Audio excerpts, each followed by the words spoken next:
Folks, if I can have your attention for a quick second. If you do plan on speaking this evening and have not already signed up, please go ahead and do so. Sign-up sheet is in the lobby. Thank you.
All right, folks, it's 6:30. Let's go ahead and get started. I'd like to call the meeting to order. We will have two members that will not be joining us this evening, and one that will join us when she can. But Mr. Baber and Mr. Henson will not be here. Let's see. First order of business. Let's consider the approval of the September 27, 2022 regular meeting minutes. Make a motion to approve the minutes from September meeting. All right, do I have a second? Second. Okay. Any discussion on the minutes? No? All right. We have a motion, we have a second, thank you. Huh? I suppose we can.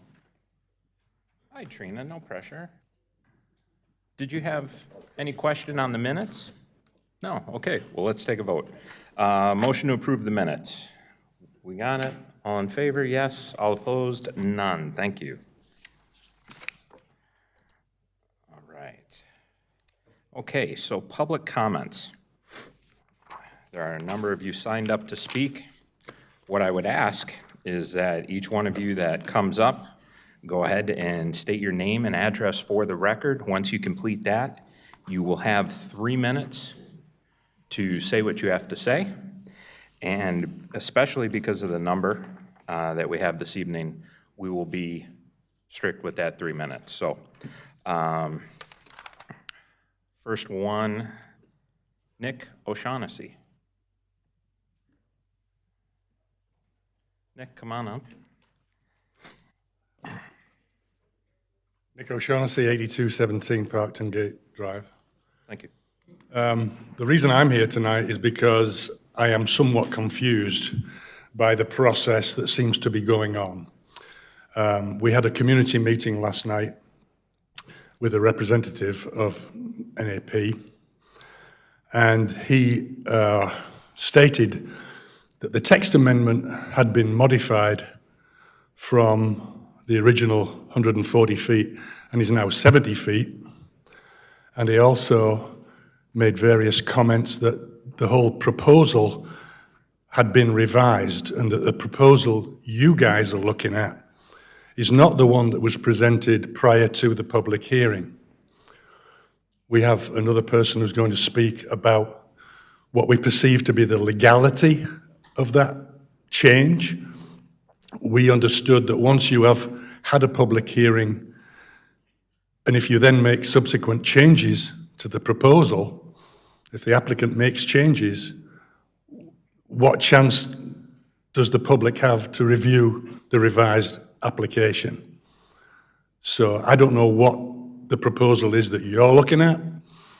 If it's the one that was proposed originally, I had serious comments about the aesthetics, about how a 12-story hotel could fit into the village, the neo-traditional Duani and concept of small-scale village development. These guys propose buildings which are generic, bland, I'm being polite, bland at best. They do not pay any respects to the architecture and aesthetics of the neo-traditional Little Birkdale village that I bought into 20 years ago.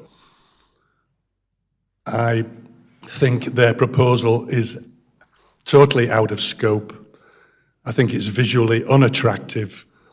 That gentleman there, Michael, don't know his last name, said that they regarded this development that they're proposing as a buffer between Highway 73 corridor and the village itself. Well, I find that architecturally disgusting and offensive. If you want to put a buffer between my little cute village and Highway 73 and your buildings are addressing 73, I don't want your buildings. I want the village. I don't mind expansion. I'm not against expansion. I'm just against inappropriate, bland architecture which will totally screw up our village. That's all I have to say. Thank you. Let's see, next up, Mike Murphy. Mike, name and address for the record, please, and then you have 3 minutes. My name is Mike Murphy. I don't have an accent like Nick. I live at 8514 Brentfield Road here in Huntersville, and I'm joking because I know Nick's son. I haven't seen him in a long time. I was actually remarking to him that I was just in London 2 weeks ago for a week in the village of Walthamstow, and I was blown away because a lot of the buildings there are still fully functional in use, and they're older than our Declaration of Independence, and it's surely a challenge for them. Things are smaller, but we have this desire for character, and it's hard to get character when we're constantly developing and redeveloping. And I would just say that my perspective and that of my neighbors, I was sharing some of this with Brian, is this stuff's hard for me to understand. I spent about 2 hours this week on the town's website. I appreciate all the transparency, but what me and my neighbors think is there's just constant development, that a massive hotel is going up, and we feel like there's a communication and a marketing challenge right now where we don't really know what's exactly going on, and we're also recognizing that there's probably still development occurring on the golf course side where I live. So it's really a safety and congestion concern for me. I'm 1 mile from the main entrance of the village. It's really convenient. I love it. We're all for development, but it's challenging even to cross the street with our kids. Most of the drivers are going 45 to 65 miles an hour. Certain times of day, the sunlight's directly in your eyes. Most people are on their cell phones. So it's hard enough to cross the road. We're constantly coaching our kids. Even if you see the little white guy, you got to turn around and look because these people are still probably taking a right on red. And then once we're in the village, I'm all for the social district, but you mix alcohol, you mix children, you mix congestion, you mix construction, and I think you have a serious safety concern, and you're going to have a teenager driving a car that's going to hit someone's child at some point. So I would just urge everyone, can we just pause a little bit? Maybe just let the dust settle, maybe let some of the development that's already approved finish before we do more.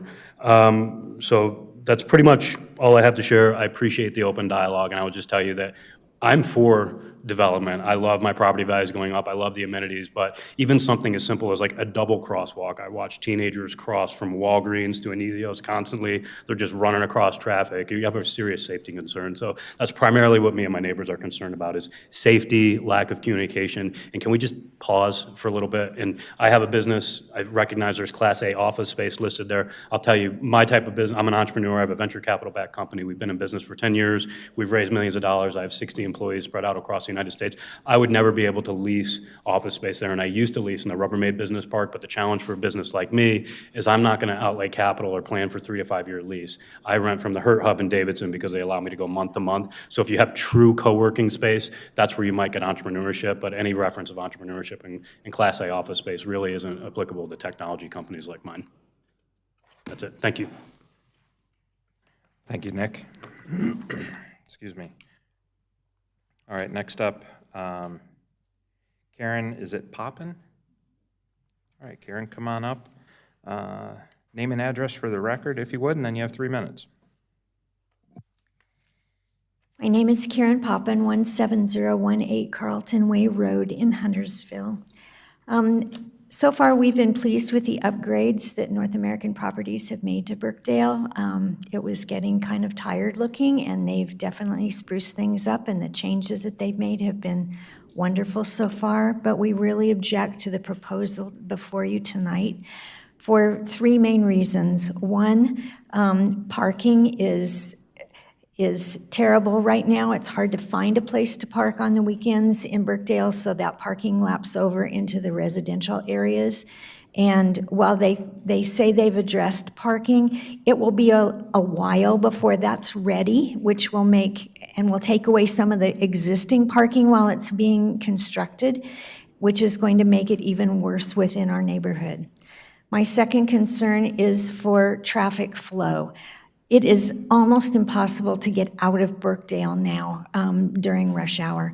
I was number 5 in line tonight at the corner of Samford and Brookdale Commons Parkway, and I noticed a number of cars ahead of me going through on red because only 3 cars could go through on green.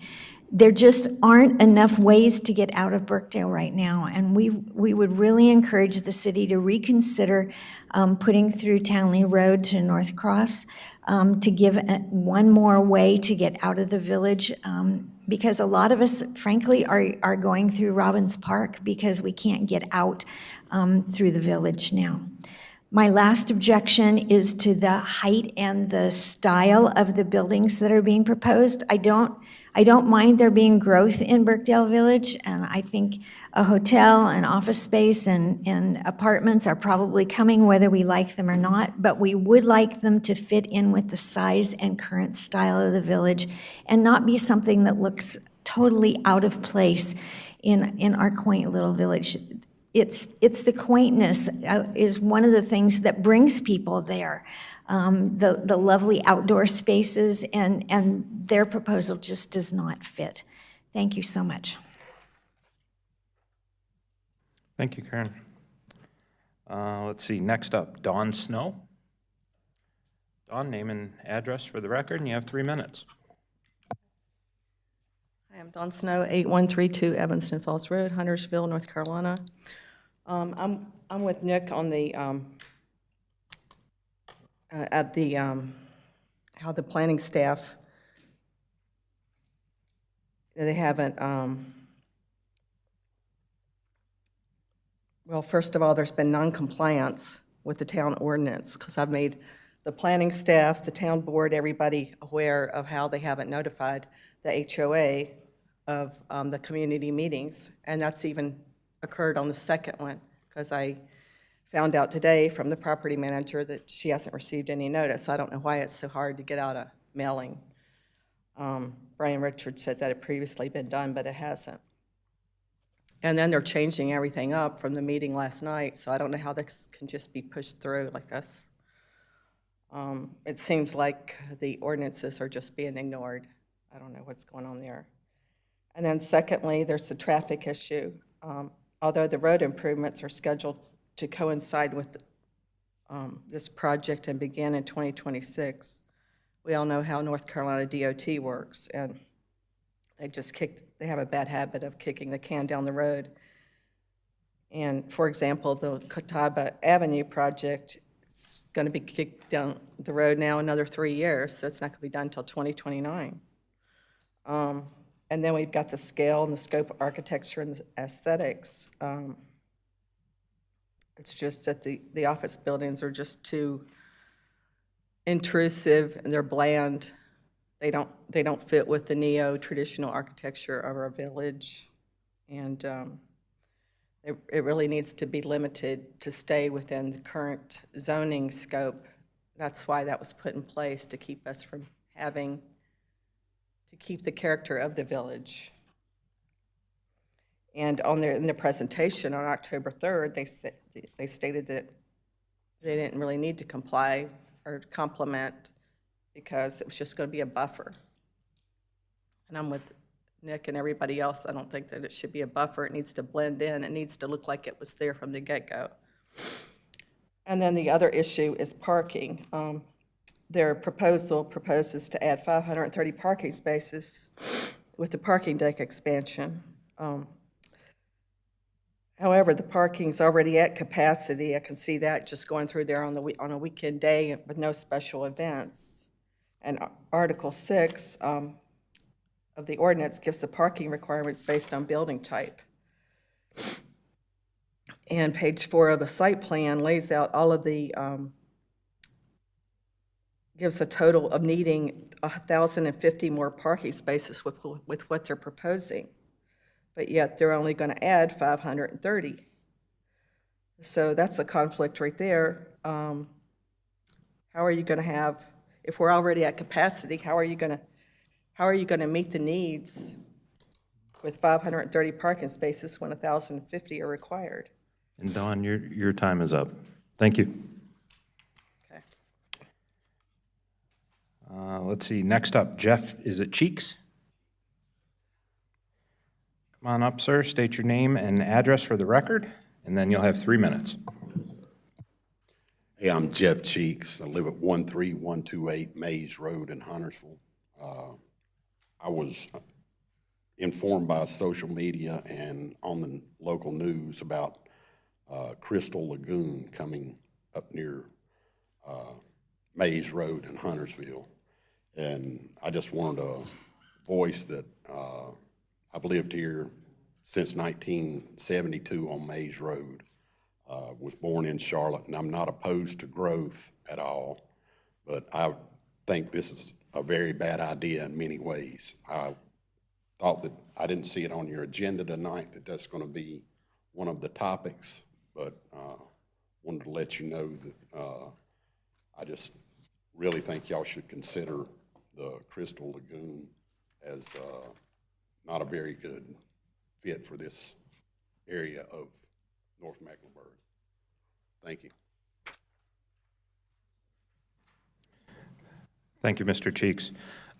Just to let you know, sir, that's not on the agenda this evening, but that does not preclude your comments at all. Do you know when it's going to be on the agenda? No, ma'am.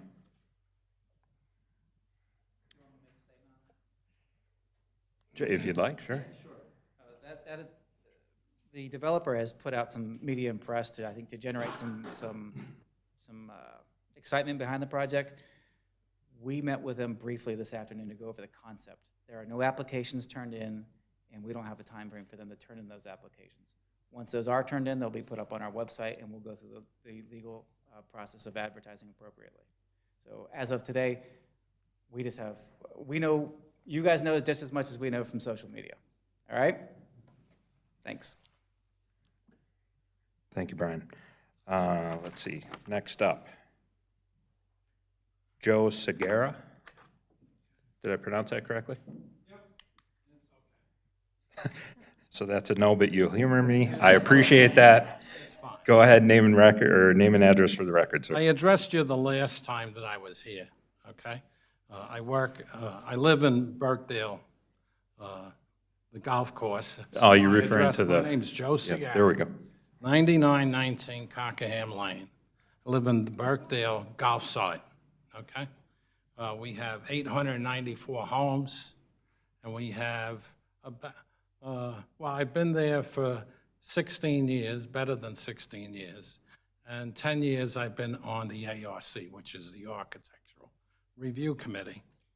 So I am concerned about what is being proposed here in the Burkdale Village. Obviously, congestion is one problem. Some of the losses of the stores like the Gap and Total Wine that's moving out, and the stores like that, the Corkscrew's going to be leaving. So I'm concerned about that. So the mix of stores are different. And I think that parking is obviously a major problem. And what I wanted to know is what might be the impact on everybody that's a local resident. So I did a little study, and in Avalon in Georgia with the same developer and owner, and I got feedback from people. So this is some of the feedback. Shopping is a ripoff. That's Sarah Beck. The same stuff is in online, or you can buy at other stores at a lot better prices. My taste is expensive, but not like being taken for a ride. Okay? Other people said, Elliot Gross said that there was a lack of shopping options and high pricing. So he mentions the same type of thing. Another person said that their car was broken into and that they were informed by the police that it happens a lot in this parking lot. I don't know about it, but would not recommend to come, especially with my children. Somebody else said that they had a friend that lived in a condo within Avalon, okay? So the noise from the entertainment in the evening is impacting his friend adversely, and this is David Camp, and he says, so not only is parking a challenge, and I have to walk a bit, but there's a downside to this since my friend lives right where the center of the entertainment is. So during the evening, the nightlife is a bit too much.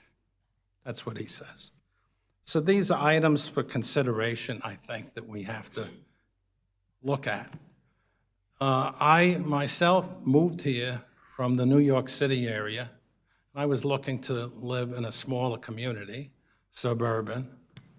If I wanted to move into a more congested place where there was more commerce, I would move into Charlotte. So, anyway, We're all thank you. set. Thank you, sir. Next on the list, Melanie Griffin. Love the excitement on your face. You're ready? Prepared? I can tell we're in for something good.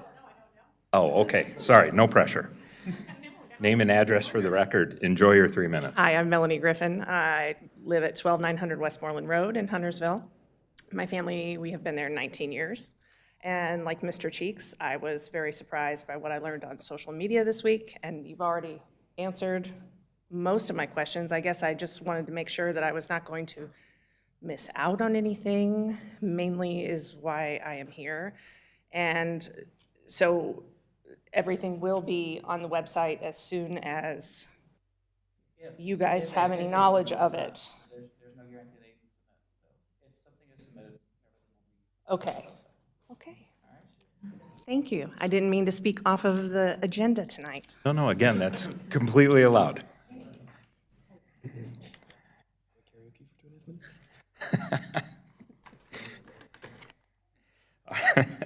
All right, Carrie Edelstein, you are next.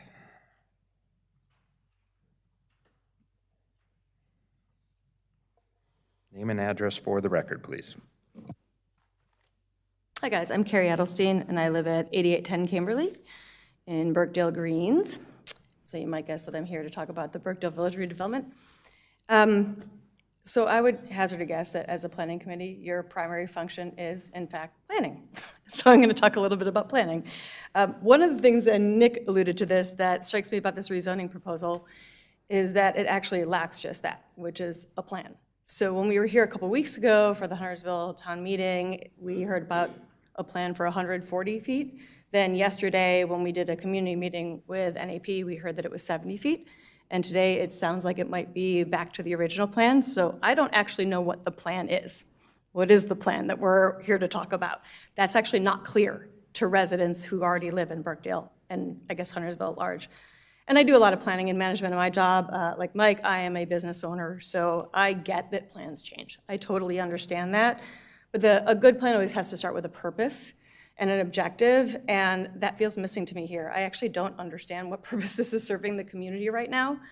Our job isn't to rubber stamp a new development. It's to understand how development can thoughtfully improve and benefit the community and really understand all the moving parts of that. And that requires an anticipation of details around that plan. So if we're thinking about adding 300 apartments, for example, or more than that, how are we accommodating all of those residents with all the community services we need? Schools that are likely to be overcrowded, roads, law enforcement, fire safety, all of that. What's the plan for accommodating that residential growth that would inherently take place? And I want to say, I actually like some of the ideas that might come out of this. I think it's kind of a cool idea that we could have a boutique hotel, that they could partner with the Kane Center. I think that could be really neat. I'm an arts person. I'm also an entrepreneur, so I too like the idea of something like an entrepreneurial hub.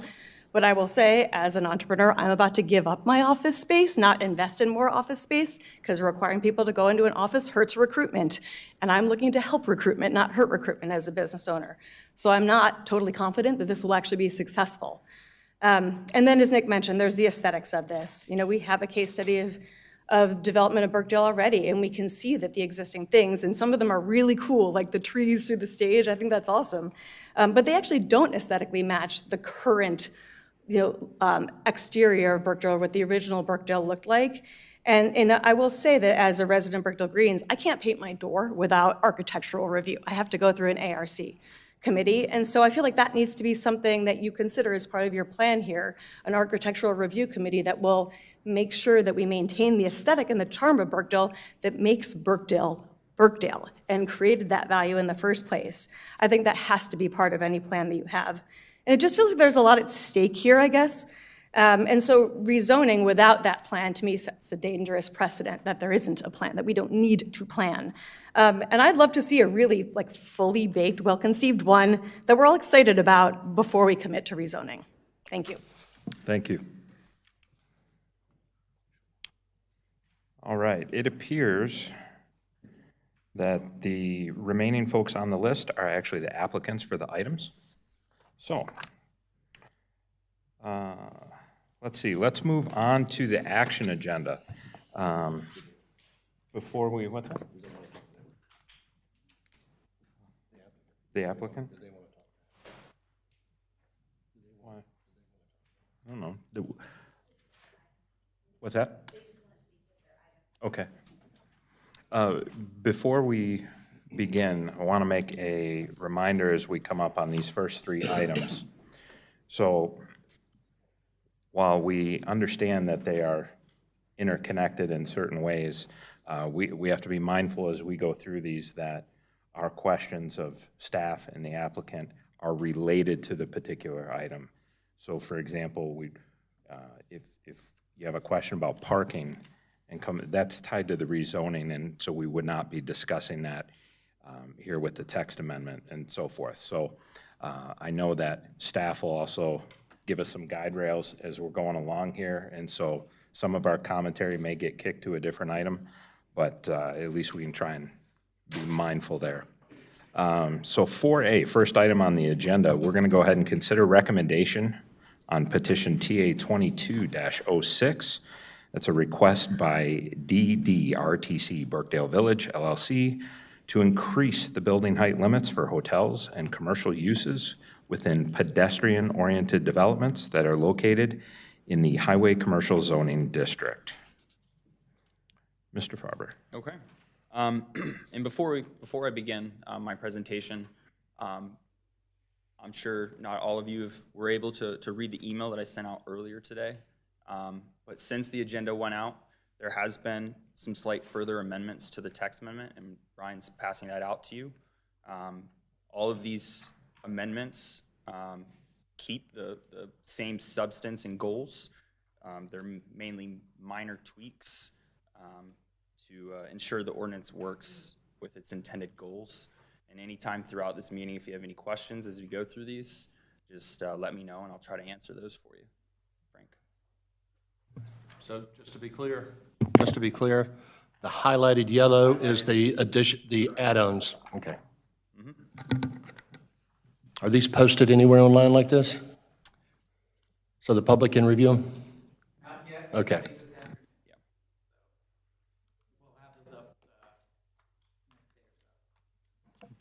Perhaps then, just because I know this was brought up in public comments, I can just offer there are 5 changes. They are a matter of less than 15 words. 3 of the 5 changes all reference shop front building type, so it is just adding clarity to what is proposed for that. The other 2 are the phrase "shall not be," so it provides legal language to that. Yep, that is the changes. And just for clarification, a lot of these were at the recommendation of the town attorney, just for clarification purposes only. Okay. So, Well, I understand, and we're going to go ahead and we're going to sort through that, but we won't be able to have this kind of interaction now at this point, so. It's just perpetuating my comments. I understand, thank you. all right, so we'll get started then. Just a brief history on height, building heights in the town of Huntersville. In 1996, the Huntersville Town Board adopted a new zoning ordinance. Within this ordinance, they maxed out the height at 48 feet. And as the town population has increased, the zoning ordinance has continued to evolve with it. In 2008, the town board adopted the transit-oriented development zoning district, or other known as Brighton. That was the development, with a approved max height of 182 feet or 13 stories. In 2018, the town improved language allowing hotels within the highway commercial zoning district to exceed the max height up to 6 stories with a special use permit. And today, Burkdale is proposing for hotels and commercial uses in urban workplace buildings up to 145 feet and the associated parking deck up to 70 feet. In order to do this, it has to be located within the highway commercial zoning district, within a pedestrian-oriented development, and go through the special use permit process. And here's just a little figure, a visualization of the heights and where those are being proposed at.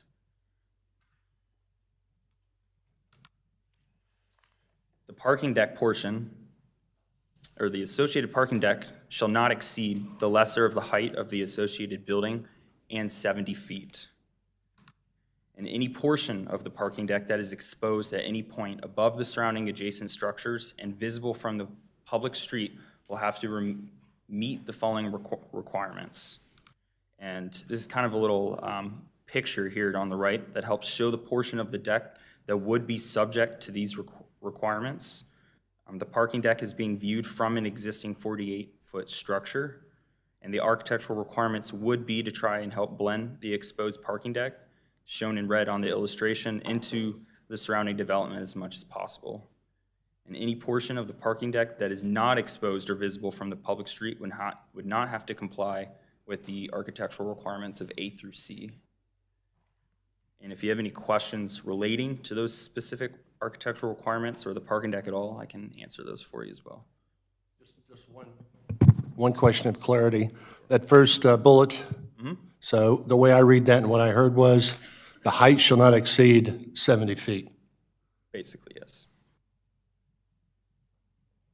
Well, is it, well, we'll talk about it.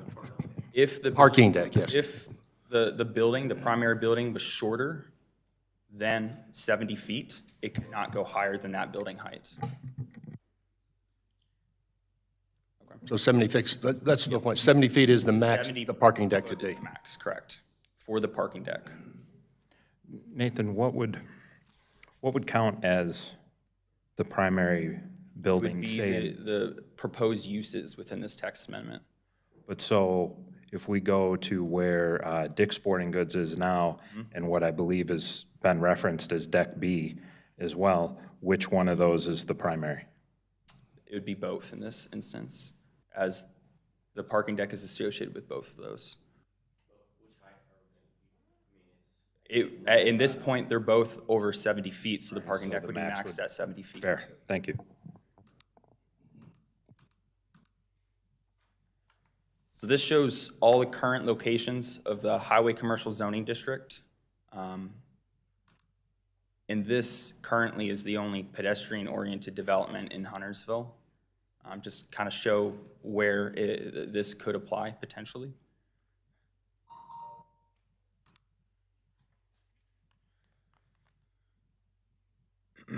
And to exceed the height of 48 feet, you would be required to comply with the pedestrian-oriented development requirements of Article 3.2.7 D4A. Some of those requirements within the pedestrian-oriented development require 1 parking space per dwelling unit to be placed in a wrap parking deck.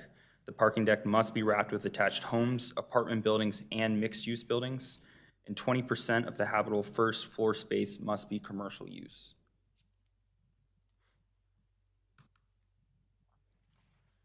Now on to the special use permit requirements. Again, in order to exceed the 48-foot, this means that all the requirements within a special use permit under Article 11.4.10 would need to be followed. And these are the specific requirements within 11.4.10. And again, we'll go over these further in the following presentation. And because the proposed building will exceed 48 feet up to 145 feet, as well as the associated parking deck up to 70 feet, they must meet the special use permit requirements specific to the uses found in Article 9.45 and 9.63.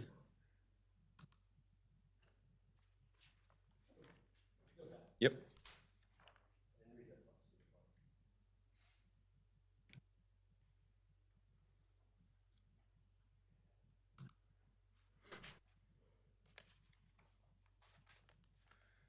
The requirements of Article 9.45 and 9.63 read slightly different, as Article 9.45.2 is an already existing ordinance, though they're both based on each other, and in the end meet the same, or are both requiring the same things. And that is that the structures must be separated by a distance of no less than 3 times the height of the proposed structure closest to the common lot line of the adjoining residential and mixed-use zone. This would require the proposed structures to be at least 435 feet from the nearest residential lot lines. All other site design requirements stated in the zoning ordinance would need to be met, as well as the vehicular access to the use will be provided by way of major or minor thoroughfare or a retail mixed-use local or collector's street. And since the applicant has agreed to staff's recommendation and changes to the ordinance, staff recommends approval based on consistency with policies LU 2.1, 5.1, 6.2, and 8.2 of the Huntersville 2040 Community Plan. And if you guys have any questions, I can answer those for you now. All right, Nathan, thank you. Anybody have any questions for town staff? Oh, yeah. There's a lot of references between stories and feet, and is there a common metric for what that correlates to? No. Well, that's not good. Do we have any idea how many stories this 145-foot development is proposing? So from how I understand it, it depends on the product, as each product could have different heights and floor plates. But yeah, this will also be discussed in the rezoning. I guess the question, Stephen, rephrase the question, and you could correct me if this is not. What's the maximum number of stories could you, regardless, it'd be 145 feet? There's no max stories as long as it does not exceed 145 feet.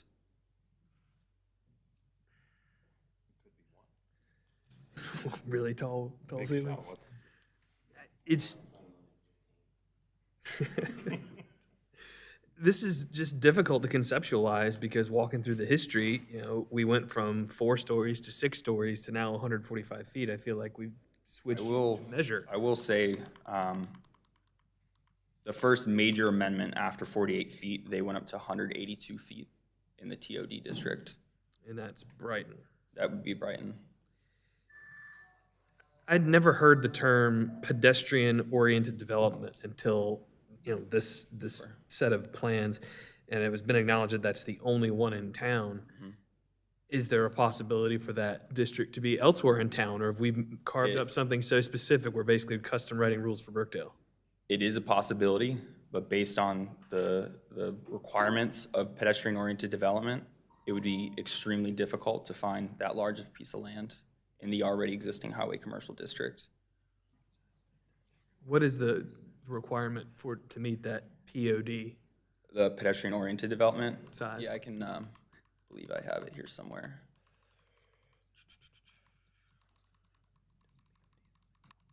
with me.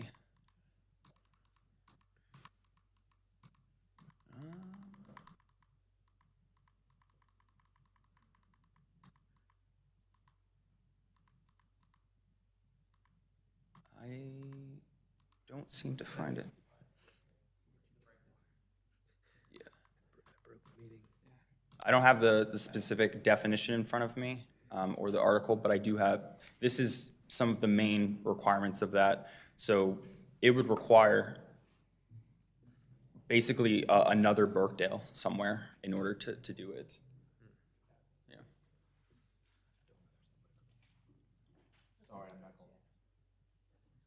Not trying to make it difficult on you, Nathan, but help me understand what another Burkdale, is that 10 acres, 15 acres, 50 acres? The concern, It's having to put residential, mixed-use, commercial, all wrapped around parking garages in a multi-use, mixed-use development.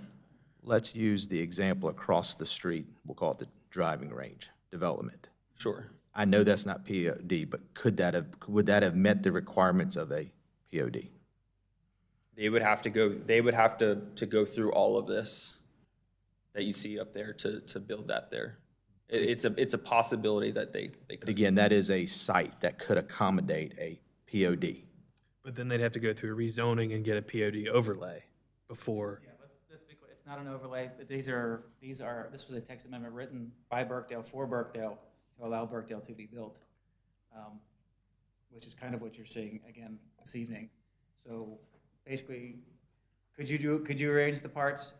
Yes, but it would look an awful lot like Burkdale. So you would be having a parking deck that has the parking for the multifamily units in there, minimum 20% retail or commercial on the base floor. These are like the highlights from that section. But they wrote that specifically for Burkdale when Burkdale was rezoned. I'll take it a step further, and let's use Huntersville East as an example, which I know has been approved. I'm not going back, but that's, I'm guessing 30, 40, 50 acres. I don't know what it is. About 80 acres. 80 acres, okay.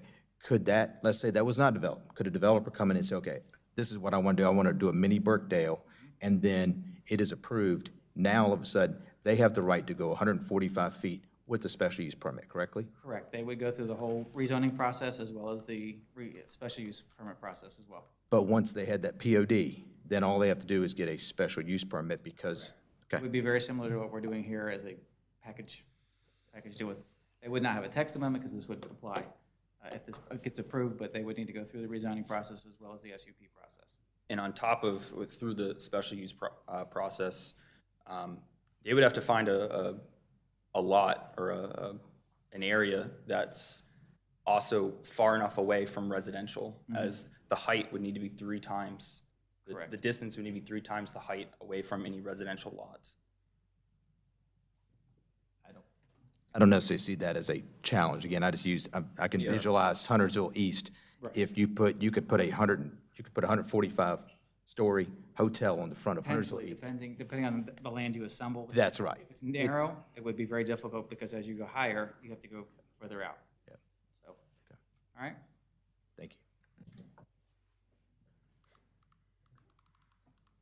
you. I have a question, and I'm not sure, I just need clarification. Did you notify residents of the text amendment, or is it just notifying residents of the So that rezoning? Because, that would be for the rezoning. so the text amendment is what we're voting on first. This would not have been something that, Correct. okay, thank you. So in regards to the public comments about there being a perceived switcheroo of the plans, can you address that concern or question? Do you feel all legal requirements have been observed? We can address that at the rezoning. Okay. But everybody has followed the proper procedures. Okay.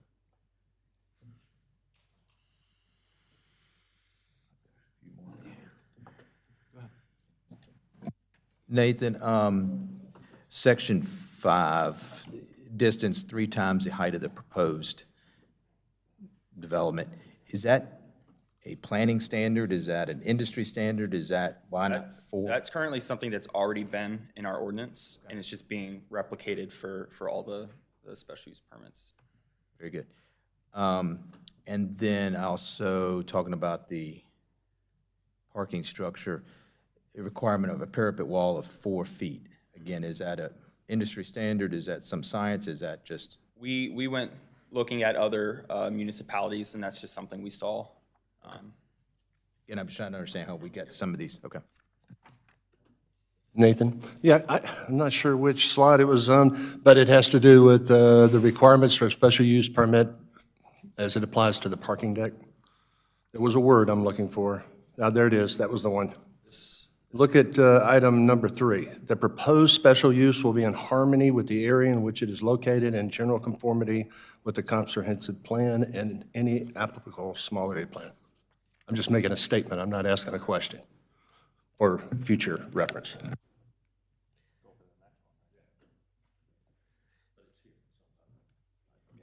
Mr. Chairman, may I make a comment? Sure. I feel like we're working these backwards, to be honest. Like, I feel like we're being put in a position we have to vote on a text amendment, then a special use permit before we even heard the guts of the rezoning. And I don't feel comfortable just rubber stamping a 12-story, 13-story, however tall the hotel is, without understanding the plan and how that's going to impact the citizens. So maybe Brian or Jacob could answer to this. Sure. I'll take my best legal hat on right now. In order to get to the rezoning, you have to have the text in place to allow the construction to occur. Okay, so that's why we have to do the text amendment first. Without that text, you can't build the 12-story building or the 145-foot tall building, okay? I understand that from that perspective, but I feel like we're being asked to evaluate all of this with only 5 minutes of presentation. Sure. And we did have a public hearing, a month ago or 2 or 3 weeks ago, in addition. If you are, you guys have many options or tools at your disposal here this evening for how you choose to proceed. And I would say in the past, because we've come up against this a couple times, and I've felt that way, at least that I recognize what you're struggling with right now. What I would say is that even if we make a recommendation to approve, that is just for that text amendment, right? It's not approving, it doesn't automatically rubber stamp the rezoning. And the way we'll go through it is each one, even if the first one, we recommend denial, whereas when it goes to the Board of Commissioners, they'll be doing, and it could shut off at any point, but we want to give them an accurate depiction of each item so they know how to react should they continue down the chain. So that's how I compartmentalize this, where we just have height standards in front of us at this point. I hear that, but once you make a text amendment, you're making a permanent set of new rules that anybody that meets the criteria can play by. And that's a pretty, I mean, even though we're writing Burkdale-specific rules, there could be another one. And to Scott's point about Huntersville East, like what Pandora's box are we opening? Why would we create a text amendment if the rezoning plan winds up not matching, being up to snuff? And I would say that that's the one thing that we keep hearing over and over and over again is pushback on the height. That's I know that we're supposed to separate this out, but even just looking at the text amendment, the one thing that the residents keep pushing back on is the height. And just looking at the text amendment, I feel like that's where it's our job to say, you know what, maybe this is not what our residents want. Well, you're not wrong in that, and that's exactly what's in front of us. Yeah. I mean, the height is it, but that's in fact what we're tackling on this one. And so that is what we would address. And we, regardless of which way we recommend on 4A, we're going to go to 4B and we're going to go to 4C. But yes, it is on height. And so if you come to the determination in an emotional, a motion, excuse me, will flesh that out, not an emotion. A motion will flesh that out. We'll get into some discussion, and we'll tackle that. In the meantime, we got staff up here. Is it just me or is it hot in here? It's very hot. That's what I wanted to add, Mr. Chair, is so do we that we've drifted into discussion and the questions have stopped. Yes, I agree. But, Stephen, do you have, at least from the legal standpoint, are you good to move forward with more questions? I mean, Did it get answered? Frank's point, that's kind of got into discussion. I was contemplating whether to make a recommendation for a agenda change to address item number 3 first, but it sounds like I'm not really, maybe I'm alone in this concern, so. I don't think it's a matter of whether you have support or not. It sounds that legally we cannot do that. Jacob, is that accurate? More or less? I mean, Hi. legally, you guys could do it because you guys aren't the final decision maker. So kind of to your point, even if you recommend approval for the rezoning and denial for the text amendment, that doesn't decide the matter. The town board would not be able to do that because, to your point, one flows into the next.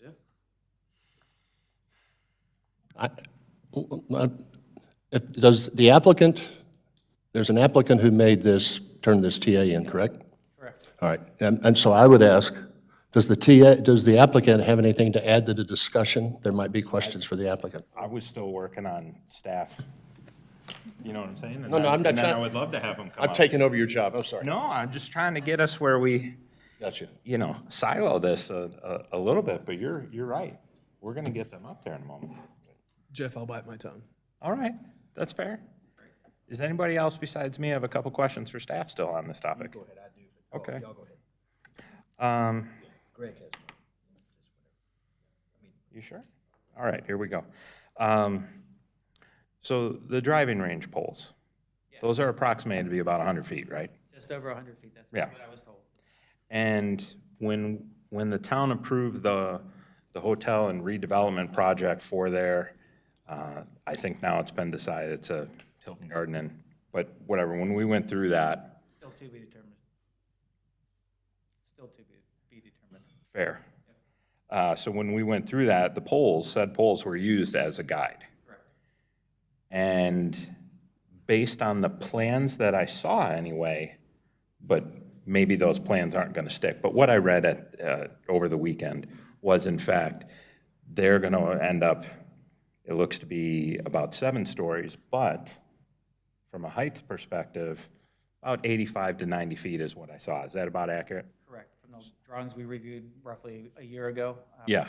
We'll know more in the next couple of weeks what they're going to proceed with. Okay. All right, good.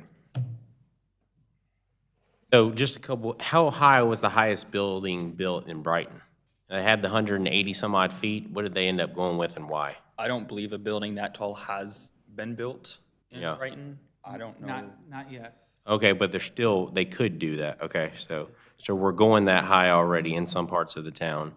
And then the other question is, go back to your one that was the 6-story in the highway commercial.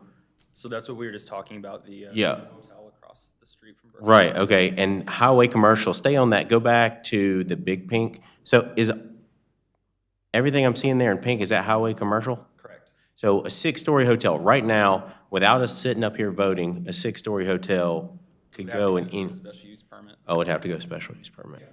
Okay, 48 feet by right. yeah, If they would like to go to 6 stories, they would have to come and get a special use permit. right, If they built at Birkdale, Yeah. again, then they could come in for another. yeah. SUP to go. And we've defined that 6 stories does not have a height. So technically, you could build a 600-foot building if you wanted to, if they were 100-foot stories.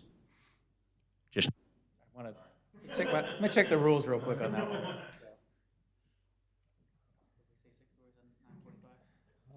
All right, well, they'll get back to us on that. Any other questions for staff? All right. Brian, if you're comfortable, can I go ahead and invite up the applicant? If the applicant would like to speak on this matter, you can. If you want to hold to one of the other segments, it is your call, but.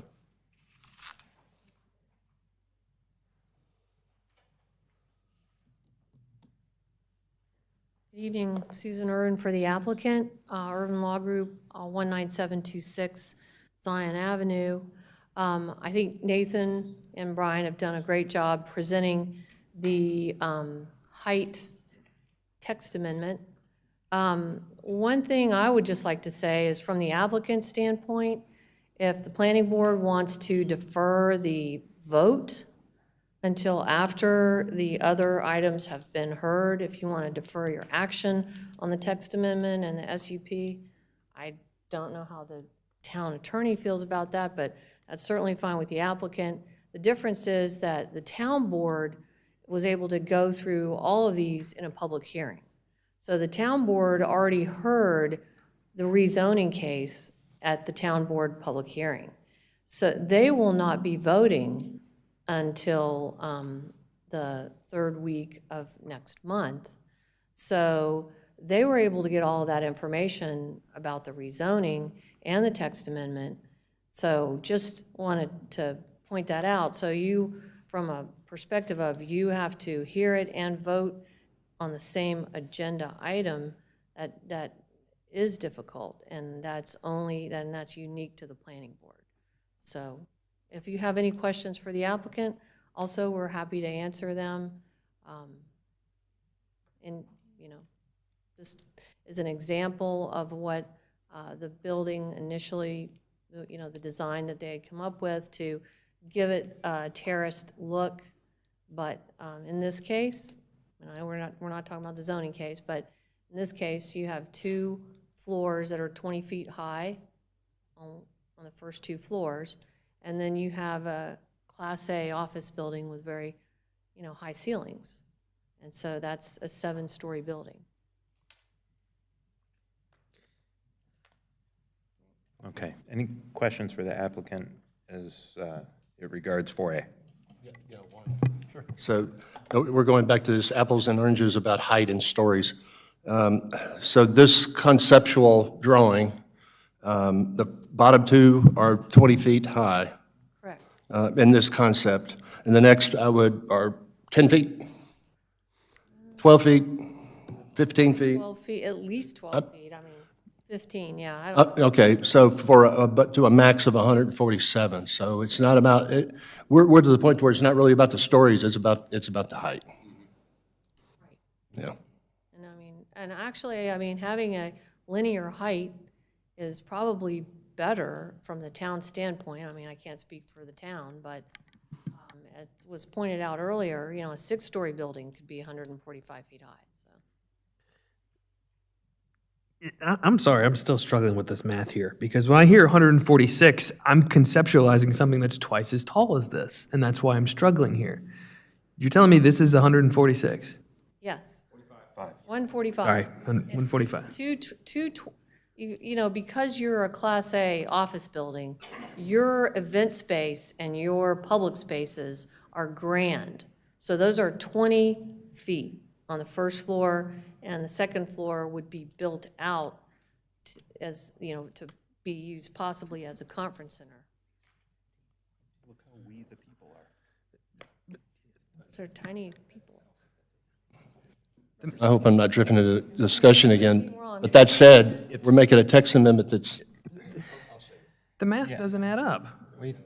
It doesn't. That's 100 feet if it's 24.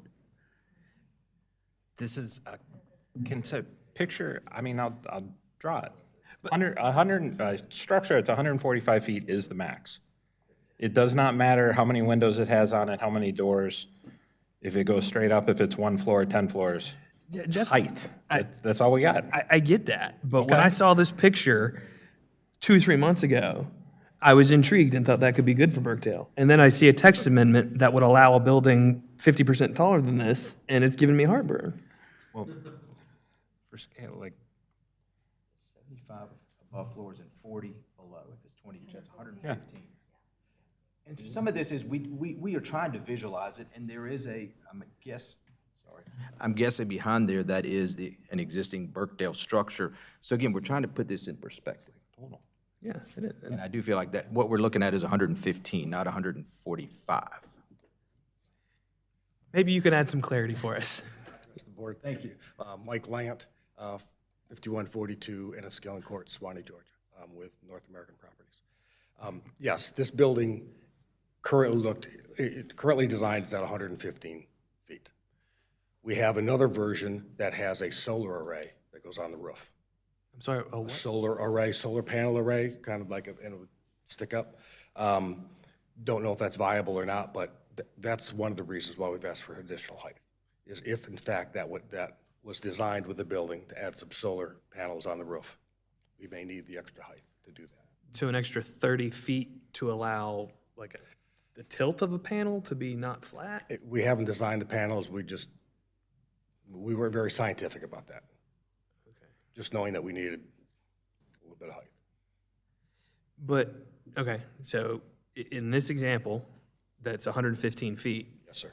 If we pass a text amendment that allows up to 145 feet, what's to stop you from adding 3 more stories to this just because? I think if the market allowed that, Okay. we would, yes. You're short 30 feet, so you could, based on the fact, if it is 15 foot per story, you could add another 2. So we could have a 9-story building there up to 145 feet or less. And so with respect to parking deck height maximum of 70 feet, or a building height maximum 145 feet, does anybody have a motion? But one more question on no, just going back go to the elevation view where you're standing in the middle of Burkdale looking at the parking deck. I mean, it's highlighted in red. It still looks like crap. I'm just wondering what that looks like. Like when you're standing there, you're looking up and you see a parking deck above these nice Burkdale buildings that we currently have. Like, what's the plan there? Because that rendering does not do you guys any justice. That rendering is okay. that's not All right.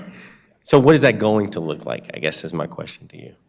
you won't see the parking deck behind the existing residential because of where your viewpoint, your view corridor will be too steep. You won't- Okay, I got you. And then the people in their balconies looking that are on the 3rd story of above bricks, what will they see? They'll be looking into the parking deck. Yeah. Which is typical of any wrap. I mean, you know, Right. residential wrapping a parking deck. So you're not going to go out of your way to put storefront windows on it or paint it or try to make it tie in any way? That would be, these requirements require it Yeah. to blend in. Blend in is varied, So, but, yeah, so any view from below where you can view it from a street. yeah, it will look like that building below there. This is purely just to show the section of the parking deck Mhm. that would be subject to the requirements A through C. Okay, okay. So you're saying it'll look similar to those buildings, blend in, it'll look similar to that building. That is the goal that. Okay. That the A through C. All right, set out to try to meet. perfect. That's it. And I'd just like to add that this was something that we worked on. The staff actually made a lot of these recommendations, and were very specific, that the facades include vertical and horizontal treatment, resemble patterns and architecture of the buildings, including similar materials, similar rhythm of window openings. So they were more specific. And that was something that evolved as we went through the process. And this is absolutely not our image. Okay. Frank, you had a motion? Yeah, well, a comment, then I'll add to that. I understand that this was driven by Burkdale, but I am of the feeling that, and I've said this before, a pun, that someday this town will grow up, and this is only the first of these buildings that we're going to see, and not all of them are going to be in highway commercial. Text amendment can be changed if the town board approves it. So with this, I really don't have a problem with this concept. That doesn't mean that I'm on board with everything about the rest of this. It's the fact of this building and where it's at and the movement towards height in this community. So with that, I have a motion, with glasses, that is. In considering the proposed amendment TA 22-06, the Planning Board recommends approval based on consistency with policies LU 2.1, 5.1, 6.2, and 8.2 of the Huntersville 2040 Community Plan. It is reasonable and in the public interest to amend the zoning ordinance because it applies only to pedestrian-oriented developments and requires a special use permit. All right, do I have a second?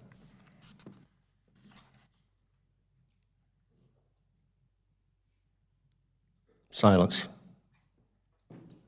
I will second it for discussion purposes. Does anybody have discussion topics? Frank, it was your motion, you want to start? Just what I said before, part of what I would say was in my original comments before I read the motion. I personally don't have a problem with the height. I'm 6'4", so I have no problem with it.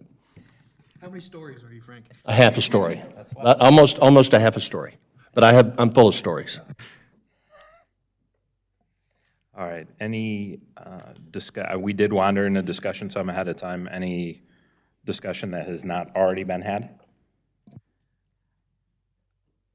I may reiterate what I've said. I didn't second it because I just still cannot get comfortable with the idea of 145 stories.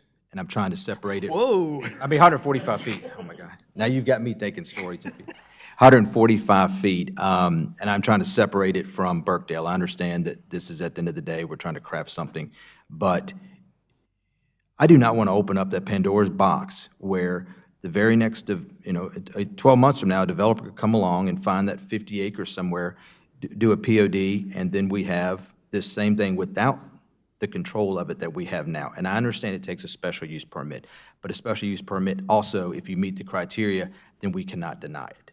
So I'm just really struggling. I would like to think maybe that the applicant can take in consideration, and I'm not going to start talking about the rezoning, take in consideration some of the community's concerns and think again about what they're asking for, especially since it was already made that they're not planning on going that tall to begin with. That's just, we may go there. Well, that may cost, at least at this board's perspective, it may cost our support because of that.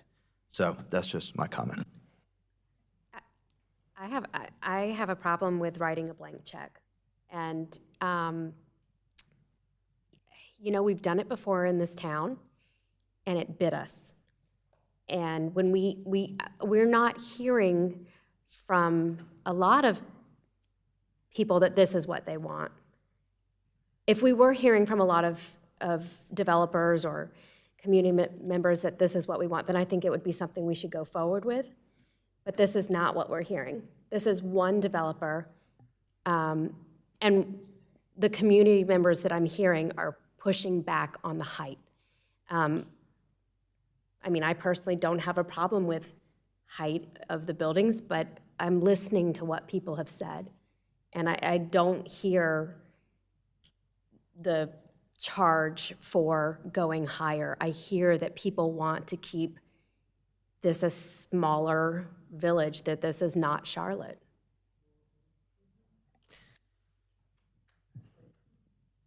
So echoing the comments before me, I'm not going to support 145 feet. I haven't heard a compelling reason for it, and part of the reason why I feel like we're dealing with this backwards. What I could support, and what I'm going to now make a substitute motion for, is tweaking the text amendment to put it in terms of stories and make it a small increase versus what is now allowed. We have a text amendment that allows 6 stories.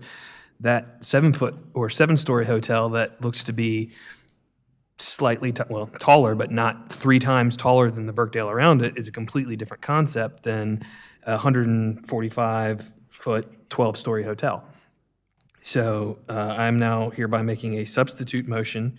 The Planning Board recommends approval of text amendment TA 22-06, subject to changing every reference in that amendment from 145 feet to 7 stories.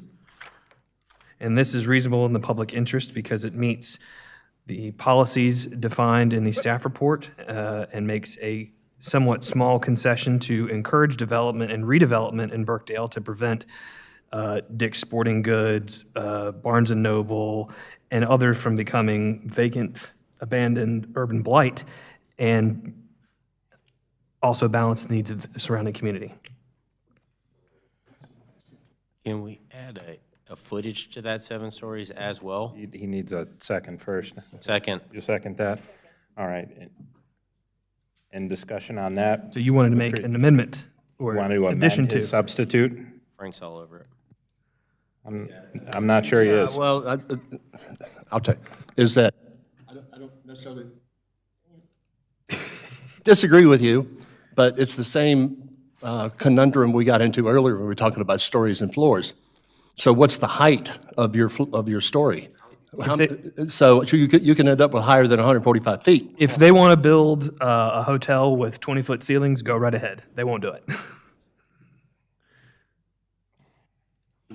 All right, well, I'm trying to craft a compromise here when we're being put on the spot. Could we do it where it's either 7 stories or 100 feet, which would accommodate?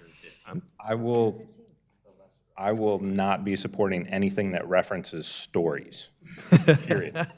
That doesn't mean you guys can cart down that path. I know, stories is, Well, don't agree. Stories is the most recent precedent we have, which is why I picked that out of thin air. And everything else seems to have feet, so if anything, I would But say, even let's not follow down that path, let's go with what everything Fix else. the mistake? I would have, I had to all ask a right. question of staff, what's the highest, I know we had the slide, I just don't remember.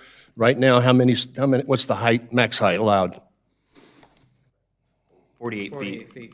48 feet. What if they put in for the special use permit that was passed in 2018?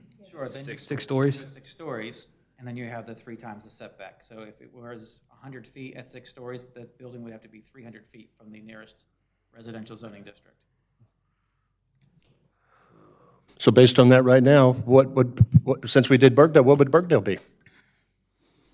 What would be allowed under the zoning ordinance? 450 feet. 450 feet? And they're asking for 145? Okay. Folks, if you want to have a conversation, if you could, out there, thank you. If you guys want me to tweak my motion to take it, just adjust from 145 to 115 feet, would that be some nodding? All right, I'm going to make a second substitute motion. Everything I said before, but swapping references from 145 to 115 feet. Second. I think, yeah. Okay, I withdraw my second motion. No, you withdraw your first substitute motion. Come on, you were former chair. I never had a pain in the butt like me making motions like this. You said it. Withdraw your original substitute motion, I withdraw my original substitute motion. and you would like to make an alternate substitute. I would like to make an alternate substitute motion. And then please go ahead. Everything I said before, but at 115 feet. Discussion on the substitute motion. Sure. I like where Stephen's going with it. But I also sit here and think about, like, we just picked 100. Going back to my question before, how do we get a 4-foot versus 5-foot parapet wall? Like, we're sitting up here in 30 seconds going, well, let's make it 115 feet. Why not 110? I would just like some thoughtful, and this is where our staff does a good job, and, it's like, can we, and we know this is only a recommendation. At the end of the day, the board's going to do what they're going to do. So maybe it's just important for us to send the signal that we're not in support of 145. We want something less than that. I don't know if it's 115 or what it is. That's just my comment. I think the 115 was 2020 and then 515s. Yeah. Roughly what was proposed in that rendering that No. did not look offensive, as offensive. The research that I did for commercial showed an average of 12 feet per story or whatever. I mean, it's varying. I know it's been discussed in the past that even it's all going to depend as well on the use of its main floor, its ground floor. And a lot of times there's additional height than that. We have been at this long enough where we know that some of this stuff is a little art, and sometimes it's a little science when we come up with these numbers. I mean, I know where the 115 came from tonight. And that helps me understand that a little bit, so. Yeah. So what about parking? Will we leave it at 70? It's still less, so it should I function. think so too, because we'll need the parking. Any discussion on the parking component? No. Ask a question. So, in going through the packet, there was some elevation views from 73 that I think the developer did. What height was that building in that, you took a screenshot and you imposed that? What height was that? So again, that's something that relates specifically to the rezoning.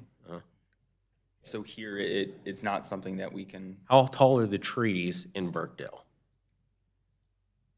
All right. But, Trying to make it easy. well, use the poles. The poles have been used as reference before. Count those as 100.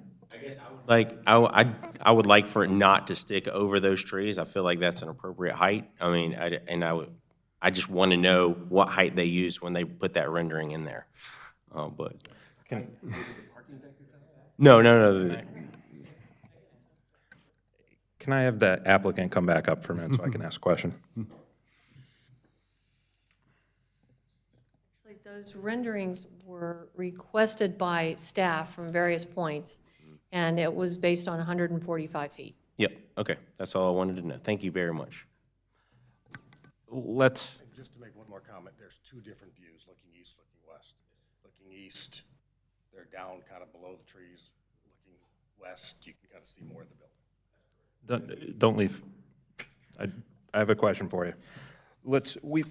We all know what the sticking point is. We know what the sticking point's going to be in another, who knows how long, when we get to 4C. Height. Are you willing to lessen that number on, starting with the text amendment? But obviously, this then affects what you potentially were looking to add on. Can we come up with a different number right now? I think the motion on the table right now, it would satisfy. We'd be okay with that motion. Thank you for answering that. I have a question for the staff. I'll always like you. It's okay. Go ahead. And I know we're dealing with the height here, but there's also concern about aesthetics. I'm not trying to open this back up, but, and I meant to ask this earlier. All right, Nathan, I'll tell you where I'm going, and then I'm gonna get you there. Where I'm going with is, again, talking about aesthetics.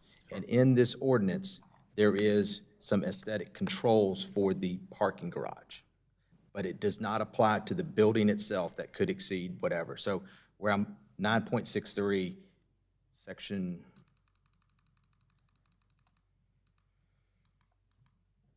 section 4. yeah, I'll just, okay, second column, complement the scale and character of nearby development, have an architectural facade that blends with existing structures. So our ordinance, if this is adopted, allows us to have some control of the architectural and scale of the parking deck, right? Correct.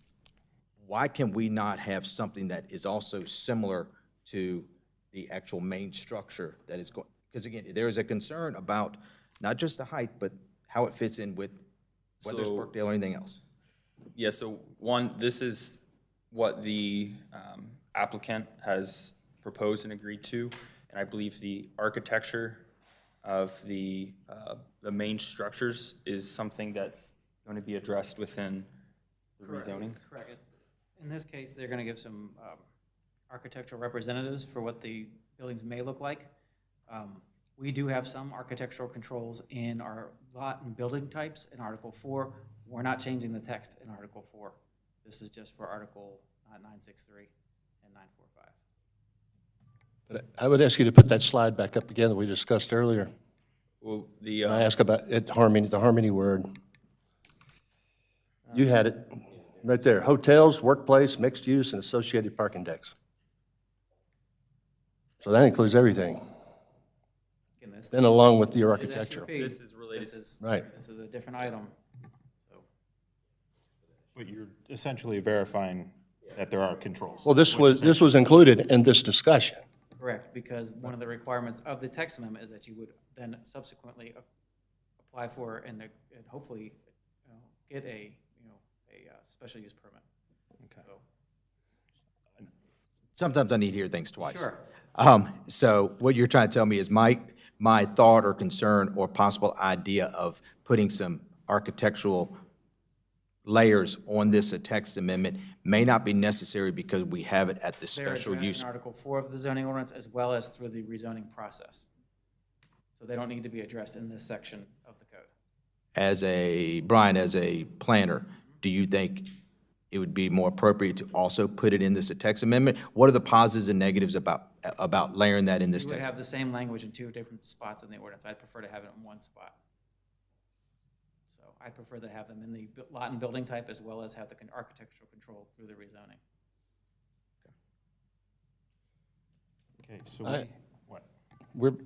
We have a motion on the floor, right? That's exactly what I Yeah. was going to bring up. Yeah, so I think, I made an original motion, a substitute motion, and those are sometimes very good, and maybe this one's good too.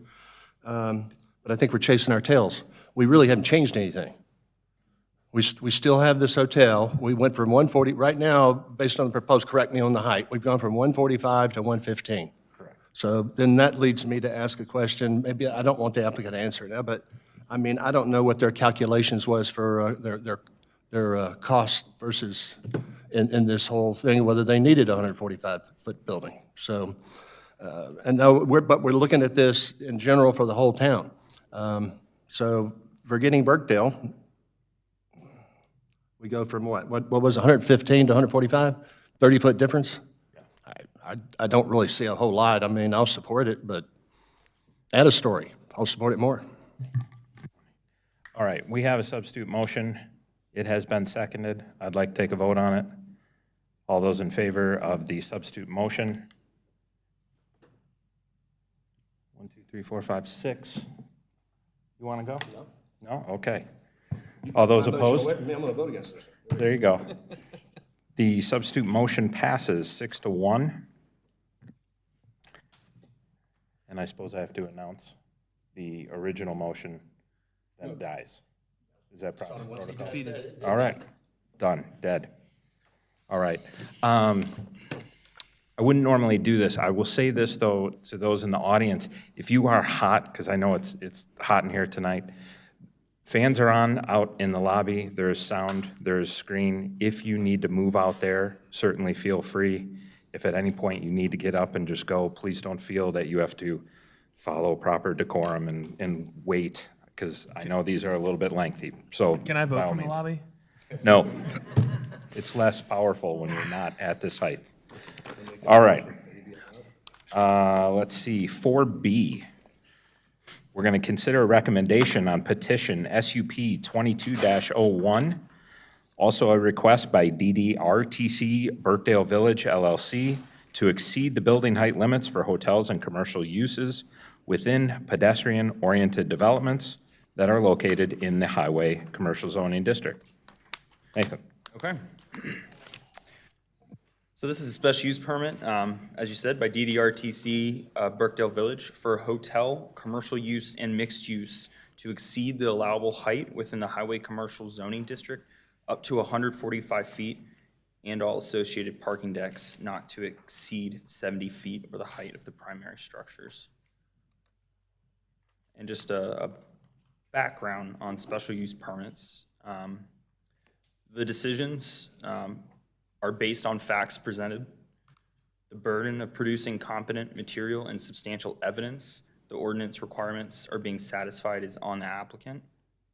If the applicant meets that burden, then the burden of producing competent material and substantial evidence shifts to parties arguing against the special use permit. The planning board is not conducting a quasi-judicial hearing. Therefore, anyone who wants to speak on the matter may do so during the public comment period. And again, just showing that figure on where the general location of this is and the heights that they're trying to get. And this is also the site plan that was included with the special use permit.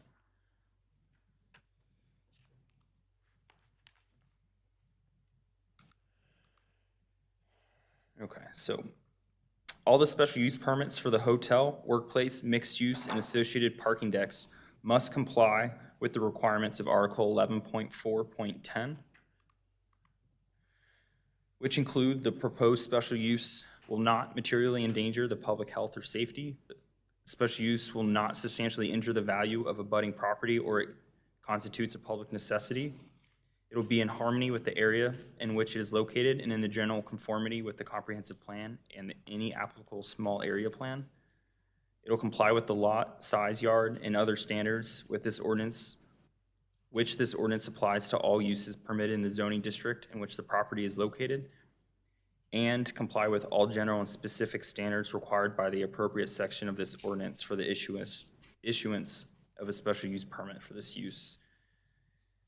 And staff has determined that all these requirements have been met as stated in the staff report, except for two, which we wrote that the applicant must address the following criteria. Since we wrote that in the staff report, they have since given us that evidence in a letter, which we're presenting to you now. This letter of evidence speaks to the development not substantially injuring the value of abutting property. In our staff recommendation, we stated that the request could meet all the required conditions and specifications of Article 11.4.10E22 criteria. Since they've provided this letter of evidence, we would leave it to the board to decide if the evidence outlined in the letter satisfies this requirement. What you see above is just some excerpts from the letter where they stated that the addition of the mixed-use and structured parking on existing footprints would not substantially injure or negatively impact the assessed or market value of abutting property.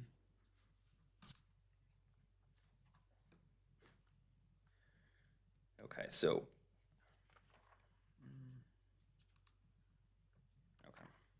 sorry, I lost my placing there for a second. Because the proposed buildings will exceed 48 feet up to 145 feet, they must meet special use permit requirements that are specific to the uses found in Article 9.45, which is in relation to the hotel, and 9.63, which is the commercial use and mixed use. Article 9.45, which relates to the hotel, states that in order to exceed 48 feet, this use must be located in a highway commercial zoning district, be located within a pedestrian-oriented development, be at least 250 feet from a residential use, be separated by a distance of no less than 3 times the height of the proposed structure closest to the common lot line of the adjoining residential zone, that all other site design requirements in the zoning ordinance are met, and that the vehicular access to the use will be provided only by way of major or minor thoroughfare or retail mixed-use local or collector street.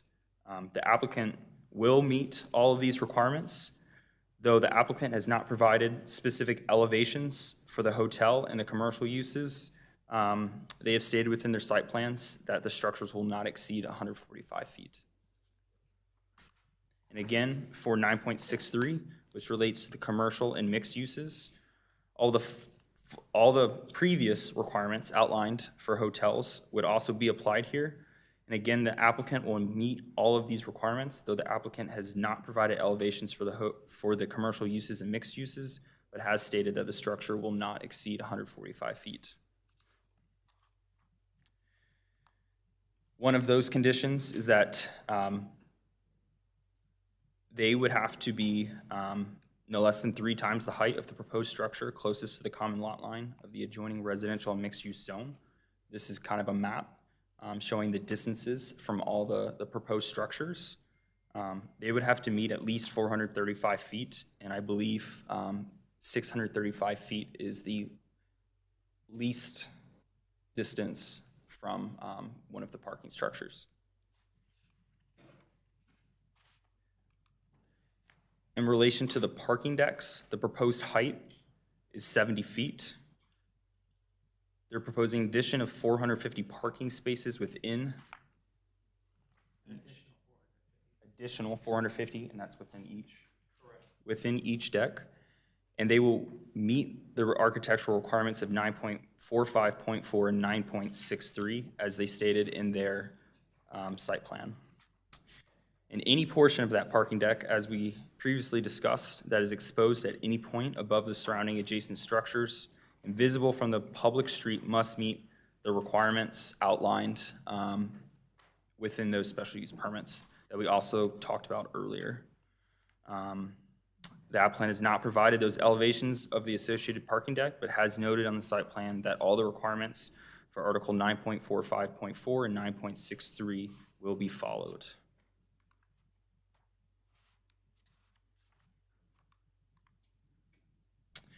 And as you've seen within our staff report, planning staff recommends approval since all the requirements have been satisfied. If you guys have any questions, I can answer those for you now.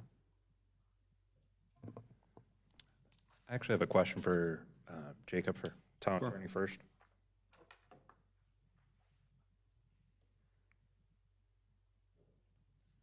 Jacob, does the town follow a specific legal definition of competent material and substantial? That isn't defined, but there is a standard definition about the evidence needing to be related to the standards, not being vague assertions, and so we don't have a set definition of those three terms, though. For a layperson like myself, should I not look to legalese into that and that it's rather self-explanatory? For the most part, yes. I mean, it needs to come, so like for example, some things such as traffic or like one of the elements about that the applicant needed to address, you usually need an expert for some of those things. So that's why it was provided, not necessarily from staff. But yes, competent material and substantial evidence is, I mean, obviously substantial. You don't go too legalese into that. Okay. Competent material usually just means, like I was saying, not vague assertions, evidence that, you can see, and then it's kind of up to you as the board to decide how much weight to put into that evidence and for you to decide whether you think it is competent material. Perfect. Thank you. Question for staff as it relates to, there was, in the staff report, there was, it looked like 2 items that we were looking for evidence to be provided. And the second one was as it relates to public necessity. Am I correct on that? Or do we have that now?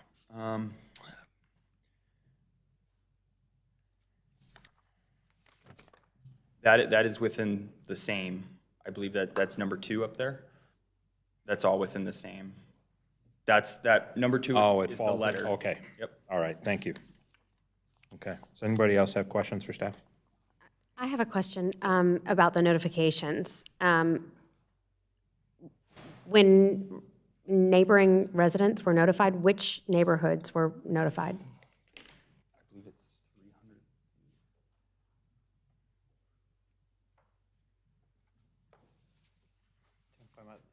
The Greens at Burkdale Village, I believe, and, no? You do not get to talk, please. It doesn't matter. I would defer to the applicant to make sure that, Yes. prevent what, well, that's not a neighborhood meeting. That was for the rezoning. No, Nope. we sent We out sent this the- one out. Yeah. Sorry, do you have the mailing list for the SUP? Do not have it with me. It should We be the can same get ones that as for well. you. I've got my mailing list. I did not have my mailing list with me for the SUP. I do have it for the rezoning.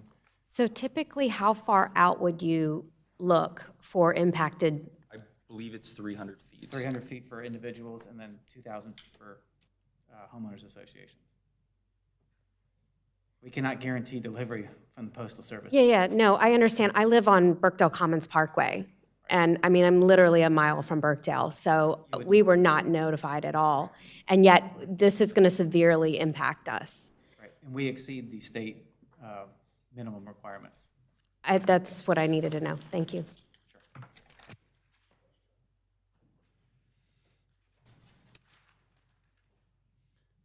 I think this is probably is for you. I'm on.